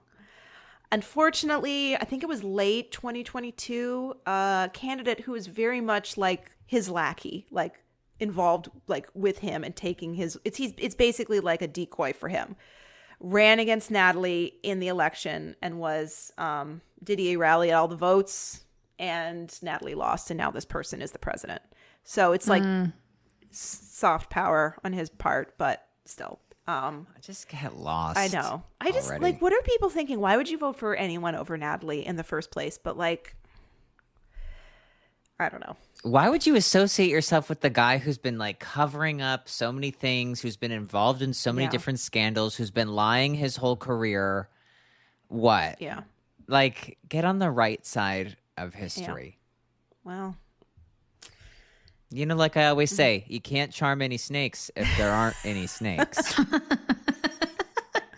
And you all are always saying it's that. like, don't bother charming the snake. Like, worry about the figure skating community. Yeah, like exactly. We'll work on that one, Okay. Michelle. This is why you have a podcast and I do not. Okay, so Papadakis and Cicerone look great. They win both of their Grand Prix events. And Sinitsina and Katsalapov look pretty good too. They win both of theirs.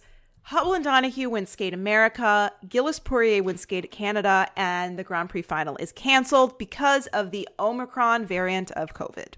So nobody gets to face off. Sinitsina Katsalapov, they have to withdraw mid-free dance from Russian nationals because his back is just so fucked up. He's in so much pain. But Sinitsina Katsalapov do go to Europeans and win. The French don't go. They are worried about getting COVID. Europeans are in Tallinn, Estonia, and they're just like, we're going to stay home and be safe. So the podium at Europeans is Sinitsina Katsalapov, Stepanov Abukin, and Guinard and Fabry.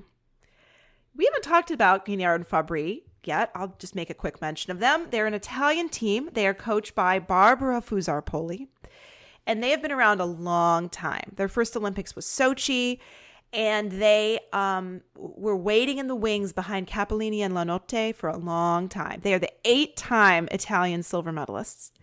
Oh my but finally God. start breaking through in this Put quad. that on a resume. Wow. Oh my God. 8 times, 8 times the silver? Yeah. I mean, you think the U.S. championships have problems like moving people up? Like Italy is like, no, you will stay there and you will wait. Yeah.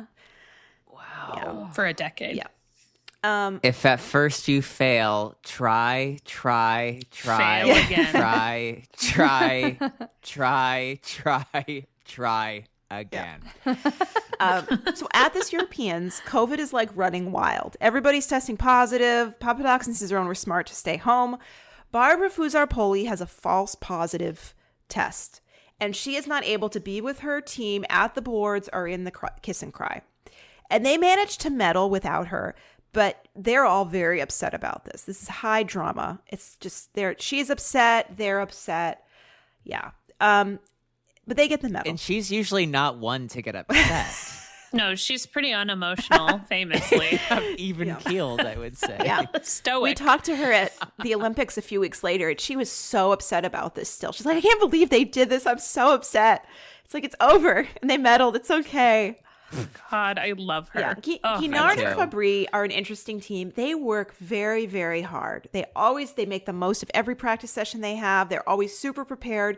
And you can tell that Barbara Fusar-Poli took her competitive experience in having a very accident-prone partner and trains her team in the way that nothing's going to happen. They know how they're going to skate. They are so prepared. They are so trained.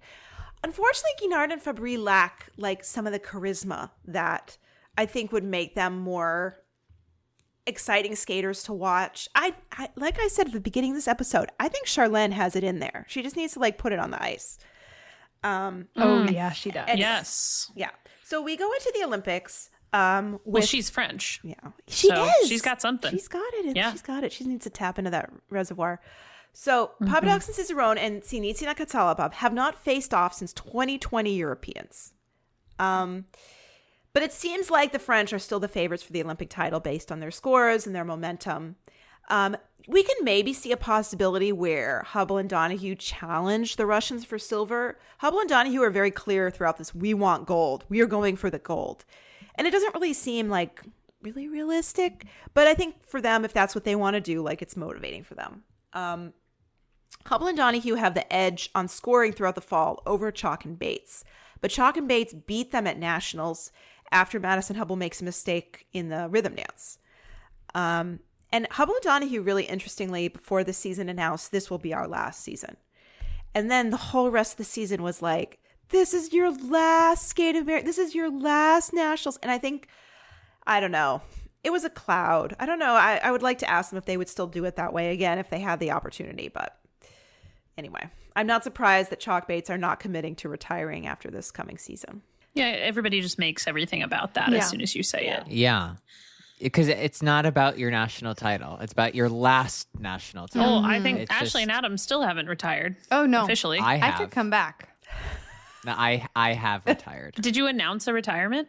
Oh, yeah. Oh, I don't remember that. Ashley never has. No, I haven't retired. No, because she doesn't want the media attention. I really don't. No, Ashley's really one to shy away from. No, it. but that's the thing. You don't announce that it's your last season because then that's the thing. Every question Yeah. is about your last Yes. nationals. Your Exactly. last. It's like the heavy cloud. Yeah. Yeah. Yeah. Even when I was skating in what I was pretty certain was my last season, I think I kept saying, like, I'm going to do one more year after the Olympics, just so that I wouldn't ever say, like, this is the last time about anything. Yeah. Except at the Olympics in the individual event, I remember doing that morning practice being like, I'll never do this again. I knew it was the last time then. Yeah.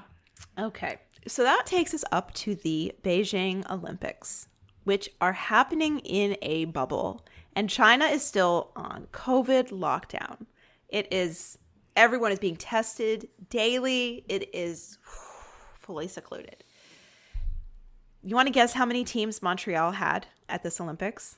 They had 1 in Sochi, Oh, I should remember this. 4 in Pyeongchang. How many do they have in Beijing? I feel like 20. I was going to say 13. 11. 15? 11. Yeah. Only 11. 11 of 24 are theirs. However, when all is said and good, 6 of their teams finish in the top 10. Oh, So they have more than 50% of the crazy. top 10, and 10 of their teams finish in the top 20. Wow. They only have one team that doesn't make the free dance. This is unlike any other coaching team. Yeah. It's crazy. And they have so many people on their staff now, too. They have, I don't know, all these different schedules and personnel. And because they have so many entries, they're able to bring like their whole school to Beijing. Like there's like 6 people. All the coaches all can their get coaches accredited. Yeah. because Yeah. that's not Right. normal. Yeah. And I mean, now they've like eventually spread out where they help their former students create like basically like bridge Like satellite programs. programs. Yeah, Yeah. like study abroad. Yeah. Yeah. Yeah. Study in Ontario. I think a lot That's of it. the abroad. Yeah, it comes down to them having Dubreuil and Lausanne, like, because they're married to each other, but they have this very good relationship where they just balance each other out and they treat their teams fairly, and they just try and make everything peaceful in their school. There's not like this animosity. When you hear about teams that were training in Canton together, there was like a lot of tension there, and maybe like not infighting, but like weird feelings between the teams and just this dark competitive energy. And I don't really feel like Montreal has that. Like, they neutralize it. Yeah. I almost like by bringing in more people. So it's not like you're only going to like the school principal every day. You're working with like a few other people. Like, it's the school has so many teachers that it's really like going to a school. Yeah. I guess the downside of that is that you're never going to see Marie-France like throw a team under the bus because she thinks another team is better. You're right. That is the downside. I mean, I remember when La Joie Laga, hello, podcast listeners. I am another La Joie Laga fan like Sarah. That year that they had the White Crow free dance, I mean, I feel like Marina Zueva would have just like pushed her other team like under the train and been like, look, here we go. These are the next. These should be winning, Canadian nationals. And they don't. They're very like, they just treat everyone well. So maybe people don't advance as fast as they would like to. They don't politic for or against their teams. Yeah. So they leave it to like the federations to do whatever politicking they're going to do. Yeah. And the federation shouldn't be trusted to do that themselves, obviously. La Joie Laga is a great example. Yeah. Anyway, so let's talk about the Olympics. So, Igor Spielban has one team entered in Beijing. A Russian team. Diana Davis and Gleb Smolkin. Diana Davis, daughter of Eteri Tut-Beridze. Eteri Tut-Beridze, infamous Russian singles coach and pairs coach at this Olympics. And it's crazy because Spielban went from like the architect of the North American ice dance dynasty with the two teams on the Olympic podium, the top two teams, 12 years ago, to coaching like the number 3 Russian team that a lot of people think made the team because of nepotism. Is crazy. And when you watch when you watch like the free dance from the individual event in Beijing, after Sinitsina Katsalapov skate, they show the Russians in the crowd because there's like no audience. They're like showing the Russian team that came to watch. And it's like Anastasia Mishinina, Davis and Smolkin, and then Igor Spielban. They're like standing up to clap for Sinitsina Katsalapov. I'm like, how did we get here? You're American now. Like, we're right. You're one of us. Yeah, it's odd. You were injected with the Sputnik vaccine. That's what it was called, Sputnik. Yeah. Marina Zueva had no teams entered in Beijing. None. Oh, that's weird. Yeah. She was going to have Muramoto and Takahashi. Daisuke Takahashi, Japanese single skater, decided to try ice dance and teamed up with this amazing Japanese ice dancer, Kana Muramoto. And they had a pretty successful partnership. The problem was he hadn't been doing dance long enough to like really be comfortable with a partner. And they still tended to have some like major errors. And unfortunately at nationals where the Olympic team was being chosen, he had one. And as a result, they didn't win nationals and they didn't make the Olympic team. So Marina Zueva is not there. She's at home in Florida with the alligators, just watching on TV. Getting a tan. Yeah. Sad though. It was sad. It is sad. Anyway, don't get divorced or do. I don't know. So Just not in my stance. People we've been talking about people who really want you to have the traditional orientation. Michelle wants you to have the traditional marriage. yeah. Yeah. The nuclear Stay family. married. Stay together for the kids. Yeah. For the Olympic gold medals. Yes.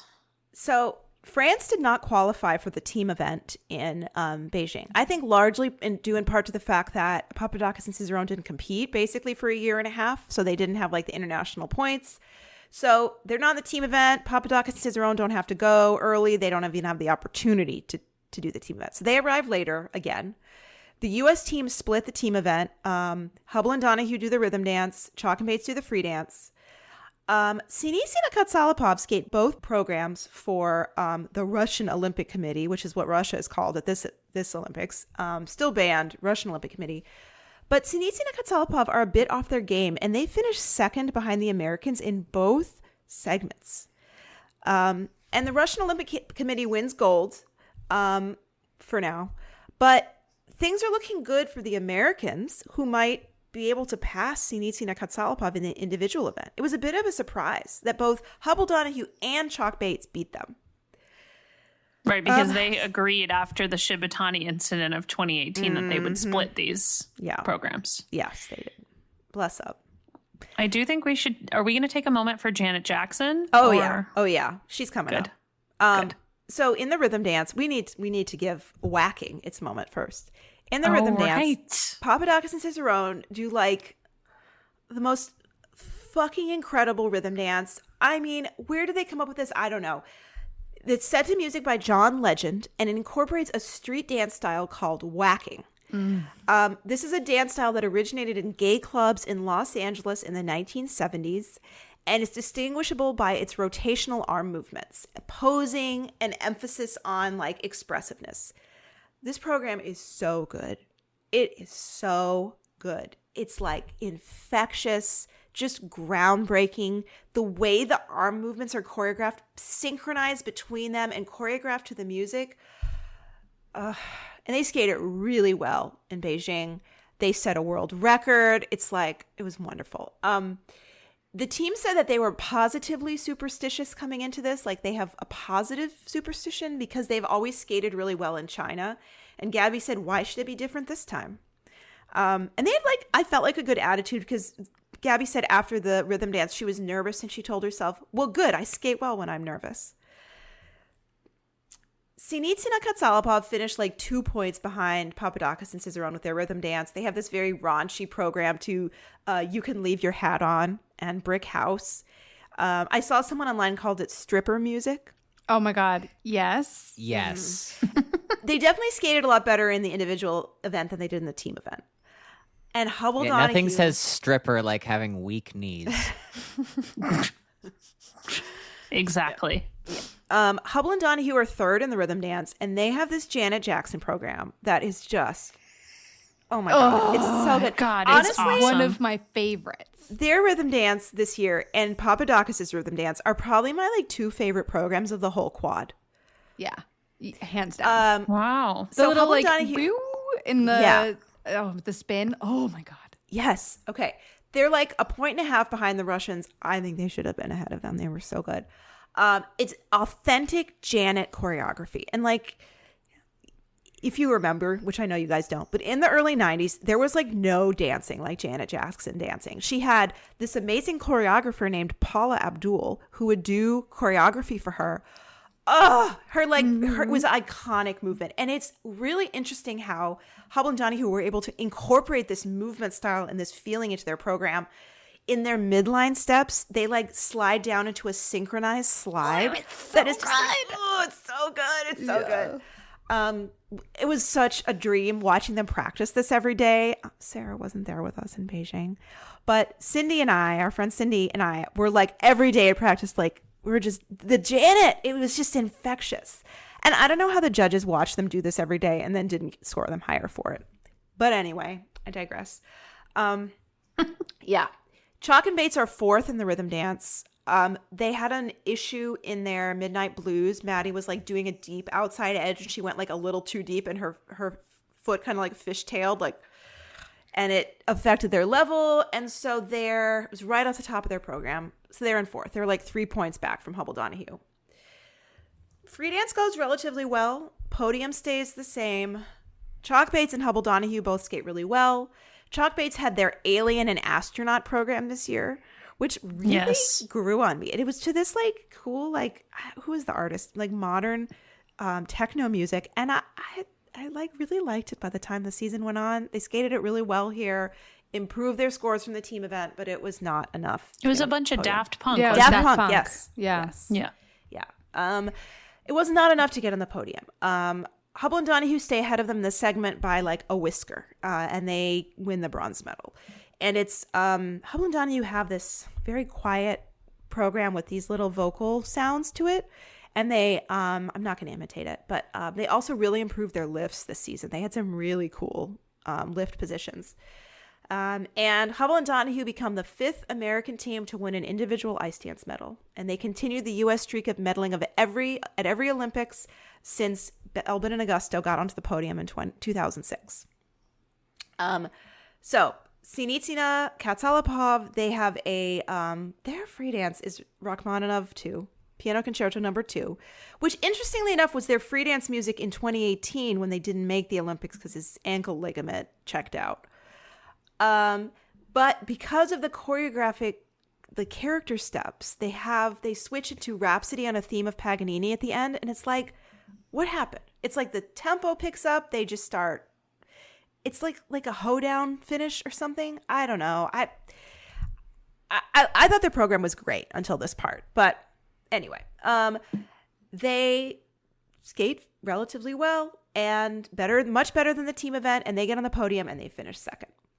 So Russia is back on the Olympic podium in ice dance.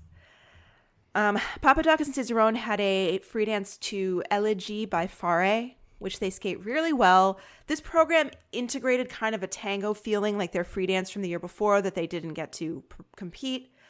They win the segment by 4.5 points over Sinitsina Katsalapov, and they finally win the Olympic title that they've been chasing. France is back on top of the ice dance podium again, where they belong. Where they belong. And this is France's... I remember just being so relieved because I wanted them to win so badly. So badly. This is France's second ever Olympic gold medal in ice dance, and it's only the second gold medal for France in figure skating since 1932. So like a pair team won in 32, Crazy. and then you waited until 2002 for Anasita Peizerat to win. And then so they win on the basically 20th anniversary of Anasina Peizerat winning. After this, we go to Worlds in Montpellier, France. And the Russians are not there because in the intervening weeks, Russia invades Ukraine and Russia is banned from international competition. And we haven't seen them since. And the Montreal teams sweep the podium. Papadakis and Cicerone win. Hubble Donahue finished second, and Chalk and Bates finished third. And they all hold hands on the podium, and it is a beautiful moment. Sinitsina and Katsalapov are basically forced into retirement because of this ban, and also because of Katsalapov's back. I don't know if he ended up actually having surgery, but he was on the verge of needing surgery at the end of the Olympic cycle.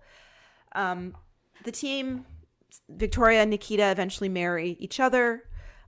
They're very vocal in their support of the Russian invasion of Ukraine. They attend rallies. They wear the Z symbol on their clothes, become quite infamous for this. Their former training mates, the Ukrainian team, Nazarova and Nikitin, they speak out against this. And they're like, you are our friends. How can you do this? And Julin responds and he's like, those Ukrainian skaters are brainwashed, which is like, okay. Mm-hmm. Anyway, Sinitsina and Katsalapov are now doing lots of ice shows in Russia. They do Novka shows, and they're basically doing that. So that takes me to a quick part 5. The unstoppable Evan Bates. The unsinkable Molly Brown. So Chalk and Bates are really kind of unhappy with the way that the Olympic season ends. They're happy to be back on the world podium. It's their first time on the world podium since 2016. 6 years between medals. Wow. But they leave Beijing without a medal. They don't get their team event medal because the medal ceremony is indefinitely delayed because of the Russian Kamila Valieva doping scandal. And they don't get an individual medal because they finished 4th. So Chalk and Bates decide to keep competing. And it's for their benefit, honestly, because they win 2023 Worlds, 2024 Worlds, and 2025. They won 3 in a row. They're the first American team to ever win 3 world titles. They're the first team to win 3 consecutive since Grishik and Platov won 4 in a row from 94 to 97. And they're doing some of the best skating of their careers. The first 2 world titles they won, both free dances, they had a mistake in the program. And so I think it was like a relief to them in 2025. In Boston this year, they won with a completely clean free dance, definitively win, and I think for the most part are probably the leaders going into the next Olympics. Totally. Gillis and Poirier continued on their upward trajectory as well. Once kind of some of these teams at the top, the Russians moved out, Gillis and Poirier have sort of put themselves back up into the podium conversation. They have been on the podium the last 3 years. They were bronze in 2023, and then the last 2 seasons were second. Last year, 2024 Worlds, they won the free dance in Montreal with their Wuthering Heights program. And it's really been impressive to see how they've kind of exercised their demons too. Like they don't tend to make the mistakes as often as they used to. They did have an issue at the Grand Prix final last year, but on the whole, they've been very consistent. Guinard and Fabry have also finally kind of had their breakthrough after many, many years in the wings. They are older than Chalk and Bates, so it was kind of interesting to see whether or not they continued on, but they have continued on toward Milan with the hopes of winning a medal at a home Olympics. And I think they had their best season in 2023 when they won the silver medal at Worlds with their like My Love Will Never Die free dance, where Charlene like explored like kind of an evil character. It was a great fit on her. They usually do this like young love ingenue type skating, but this was like that program I thought was the highlight of their careers. The last couple seasons, I feel like they may have been like regressing a little bit. Like they're making mistakes in competition and they're not performing at the level that they have previously. I don't know what that is about, but it almost feels like they feel that looming sense of like the big Olympics is coming, but which is why I'm like their result in Boston is almost like it's better that they had this like devastating, not to spoiler alert, that they they're off the podium in Boston. It's almost better for them, I think, because it sets them up to be like, all right, let's go. And then the team that has broken through in the last couple of years are the Brits, Lila Fear and Lewis Gibson. They've been close in the Italians' heels the last couple seasons. They passed them at Worlds this year. I would describe Lila and Lewis as having like District 1 or 2 tribute energy, like in the Hunger Games, like the people that train in the academy their whole lives to be able to be the most ferocious one to go into the arena and kill the other children. I mean, like they will stab you to death and hop over your corpse to go and like, get on the podium. They're so aggressive in competition. It's crazy. And like their training mates talk about this, like they're different people at a competition. They just have so much intensity and commitment to the bit. Like they are so, they extraordinary commitment to camp, I would say. They take their theme and they see it all the way through. I'm really, really hoping they do a Spice Girls rhythm dance for the 90s rhythm dance next season. Please give it to us. Please. That would be amazing. But I wouldn't be surprised if they get on the Olympic podium. We'll see. So it's interesting because, we talked a lot about Russia in these episodes and the great impact Russian dance had on the discipline. But we're now at a place where like we've had one Russian team on the podium in the last 2 Olympics. We're definitely not going to have one in Milan because Russia submitted Stepanova Bukin as their pick. And Stepanova Bukin did not pass the screening process for neutrality. And they were not granted the option of attending the Olympics. Probably because they attended a Putin speech in February of last year where he talked about nuclear strikes on the West. So it's probably the kiss of death. They are training the kiss of nuclear strikes on the West. That'll get you. Stepanova Bukin are training with Julin now. They've been with him a couple years and they've improved a lot with him. And I mean, I've seen them on like YouTube, but like they're not able to compete anywhere. It's unfortunate. They were always such like lovely people. I'm sorry that they kind of went that way, but who knows why they went to the speech. So of the teams that I think are in contention for the podium in Milan, only one of them will even have a Russian personnel at the boards with them. It would be Piper and Paul, because they have Yaris Razgalaevs, who is Latvian but trained with Natalia Linichuk and came over to the U.S. with her to Delaware in the 90s. Whoa. Wow. Okay.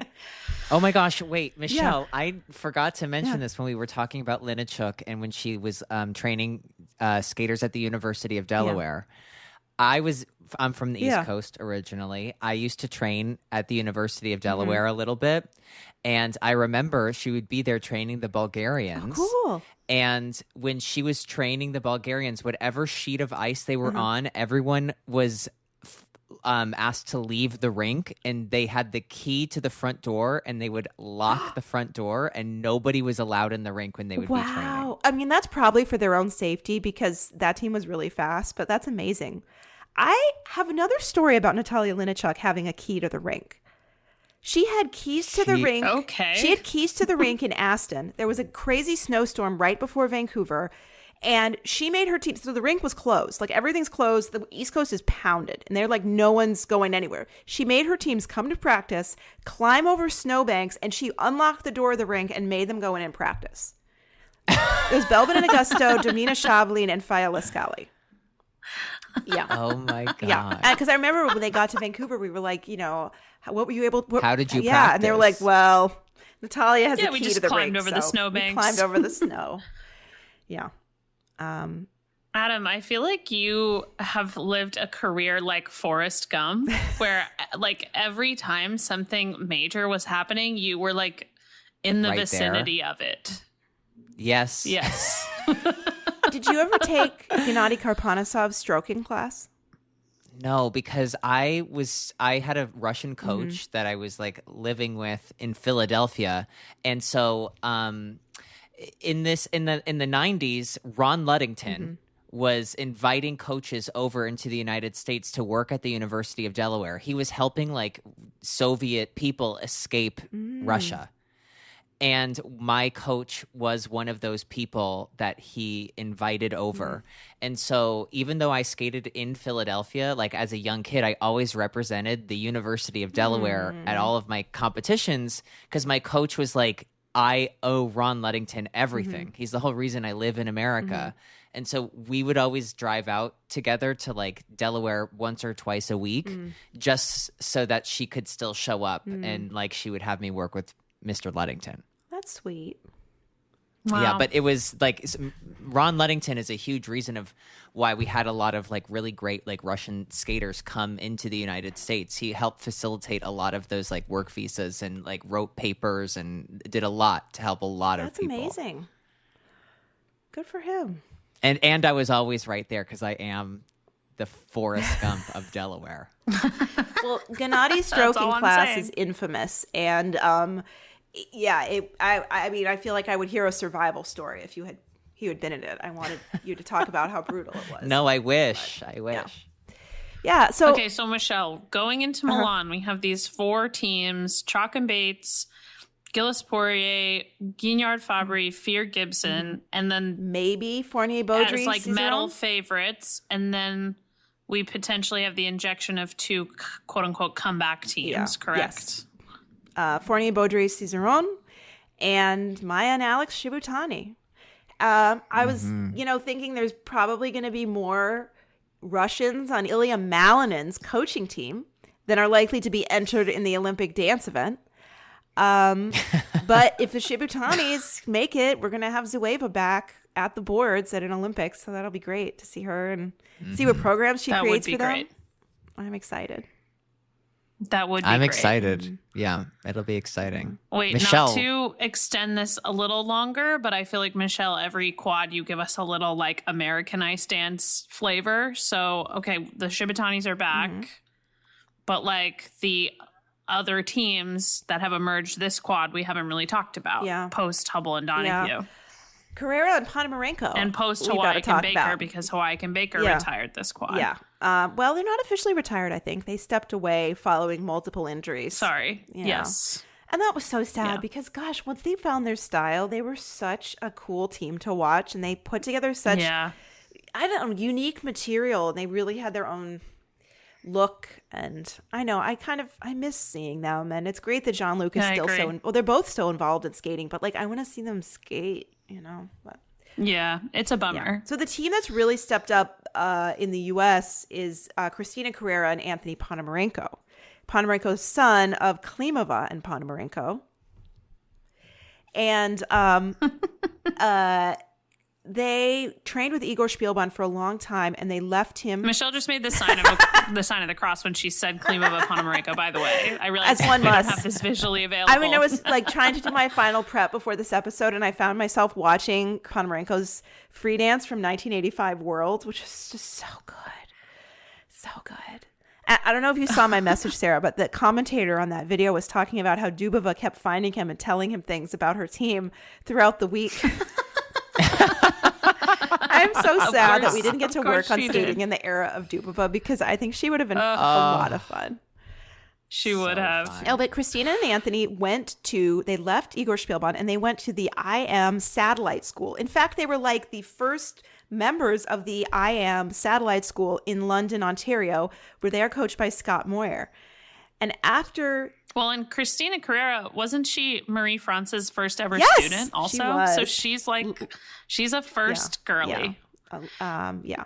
And after the 2002 Olympics, Hubble and Donahue retired, and Maddie Hubble joined the coaching staff there. So now, and Maddie's husband, Adrian Diaz, as well. So we have the three of them really working with Christina and Anthony, and they have improved so much. They are just amazing. And they're like very clearly like the number 2 in the US right now.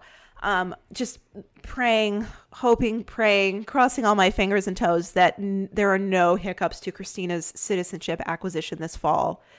I mean, please just let her get it. We're so close. We want to see her in Milan. So they should be on the Olympic team. They're another interesting team that really kind of plateaued when they were with Spielban. They had a lot of success as juniors, and then once they got up to senior, it's just they kind of hit a rut and weren't progressing. And Scott Moyer just completely just reinvigorated their style and has given them so much room to grow. And I know it's fun seeing him as a coach too, but Yeah, you can tell the confidence alone was worth the move. Like the confidence he's instilled in them. I feel like they're pretty much a lock for the Olympic team. I think the third spot will come down to the Shibutanis and Emilia Zingas and Vadim Kolesnik and Caroline Green and Michael Parsons. Those three, I think, are kind of jockeying for it. And they're like set up in their Grand Prix assignments that way too.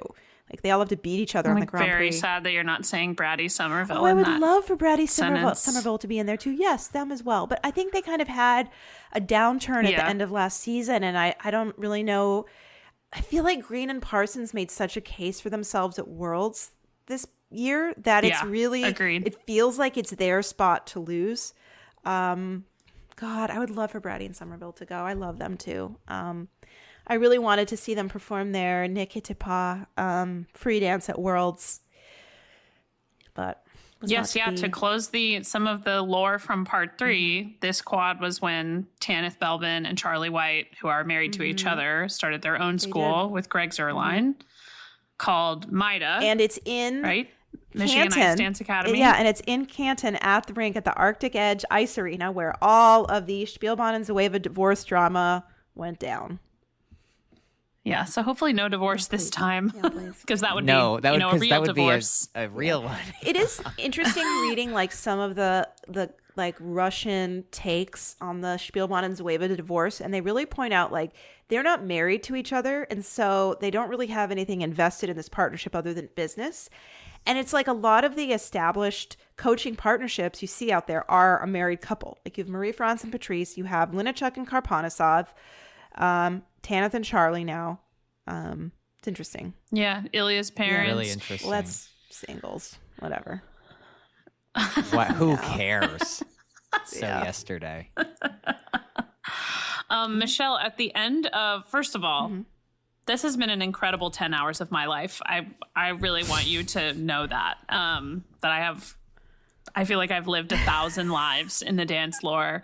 At the end of men's lore, we did make Olympic podium predictions for next year. Do you want to do that for ice dance or I'm no? really reluctant to, because I feel like I've been on a journey with chalk and baits for so long, and I feel like it's their Haven't we all? I feel like it's their Olympic title to lose, and I'm terrified to predict them to win, because the last 2 Olympics they've had little issues, and I'm scared. I don't want to say it. Yeah. Well, and famously, the last time you predicted something, Sarah spite you in an Asian country, and you'll never forgive her.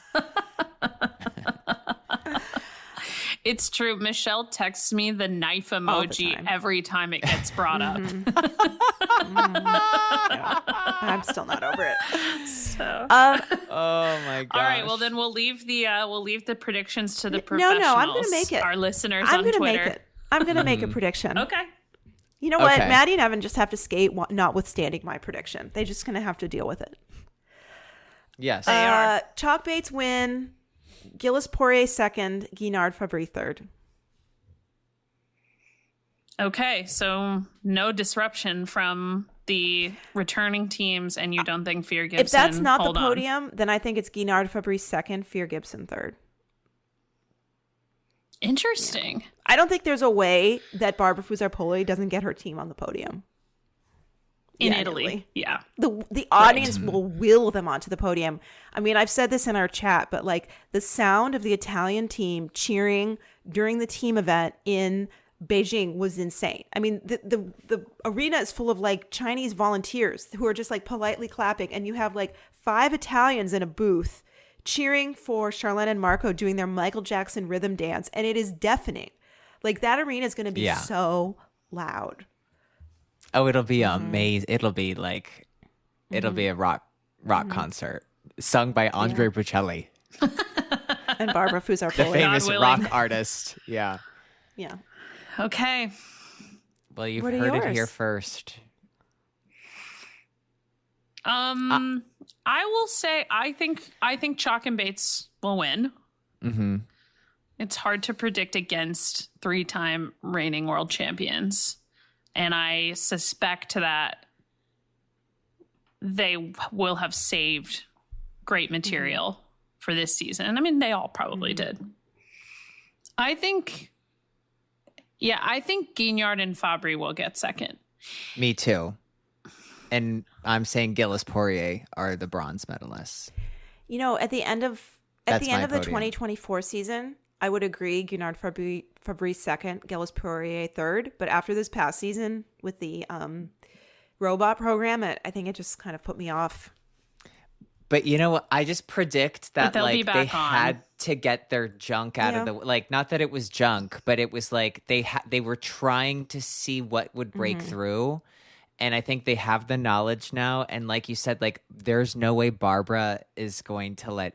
She's not going to take anything for chance. Yeah. I'd be a crazy. Yeah. And She'll I don't think- and I brainwash don't all of think us they will- before she does that. I hate saying this, but I don't think they will make a mistake. Like that's not really Chalk them. Bates or Guinard I think they'll skate Guinard well. Fabry.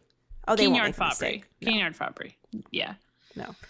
I don't know who I think will be third. Gilles and Poirier makes the most sense.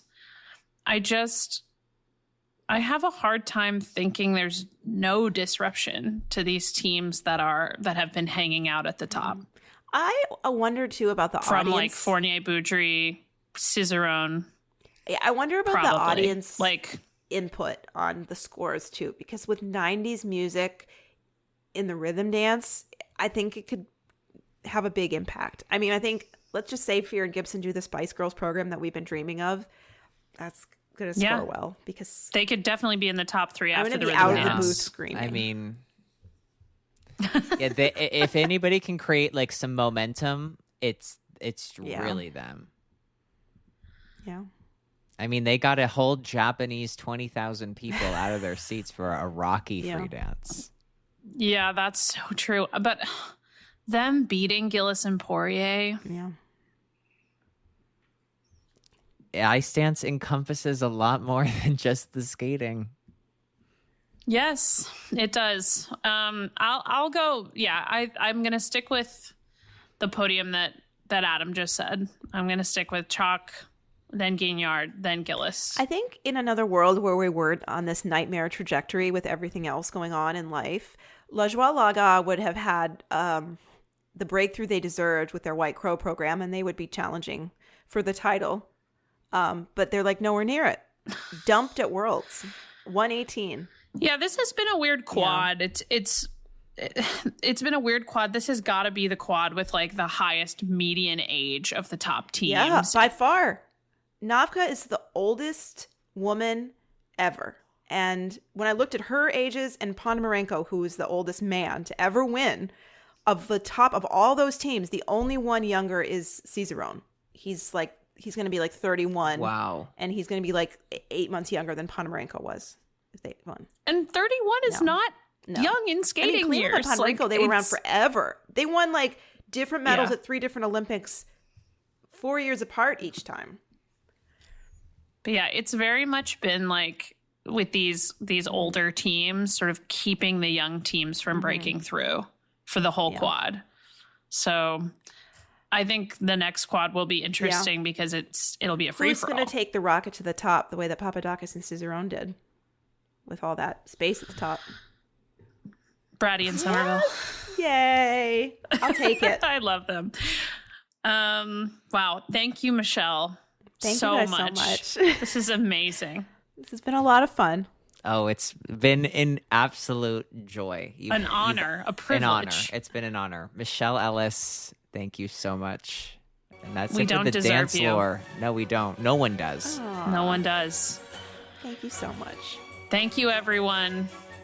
Continue showing your support to Michelle all over the internet. Bye.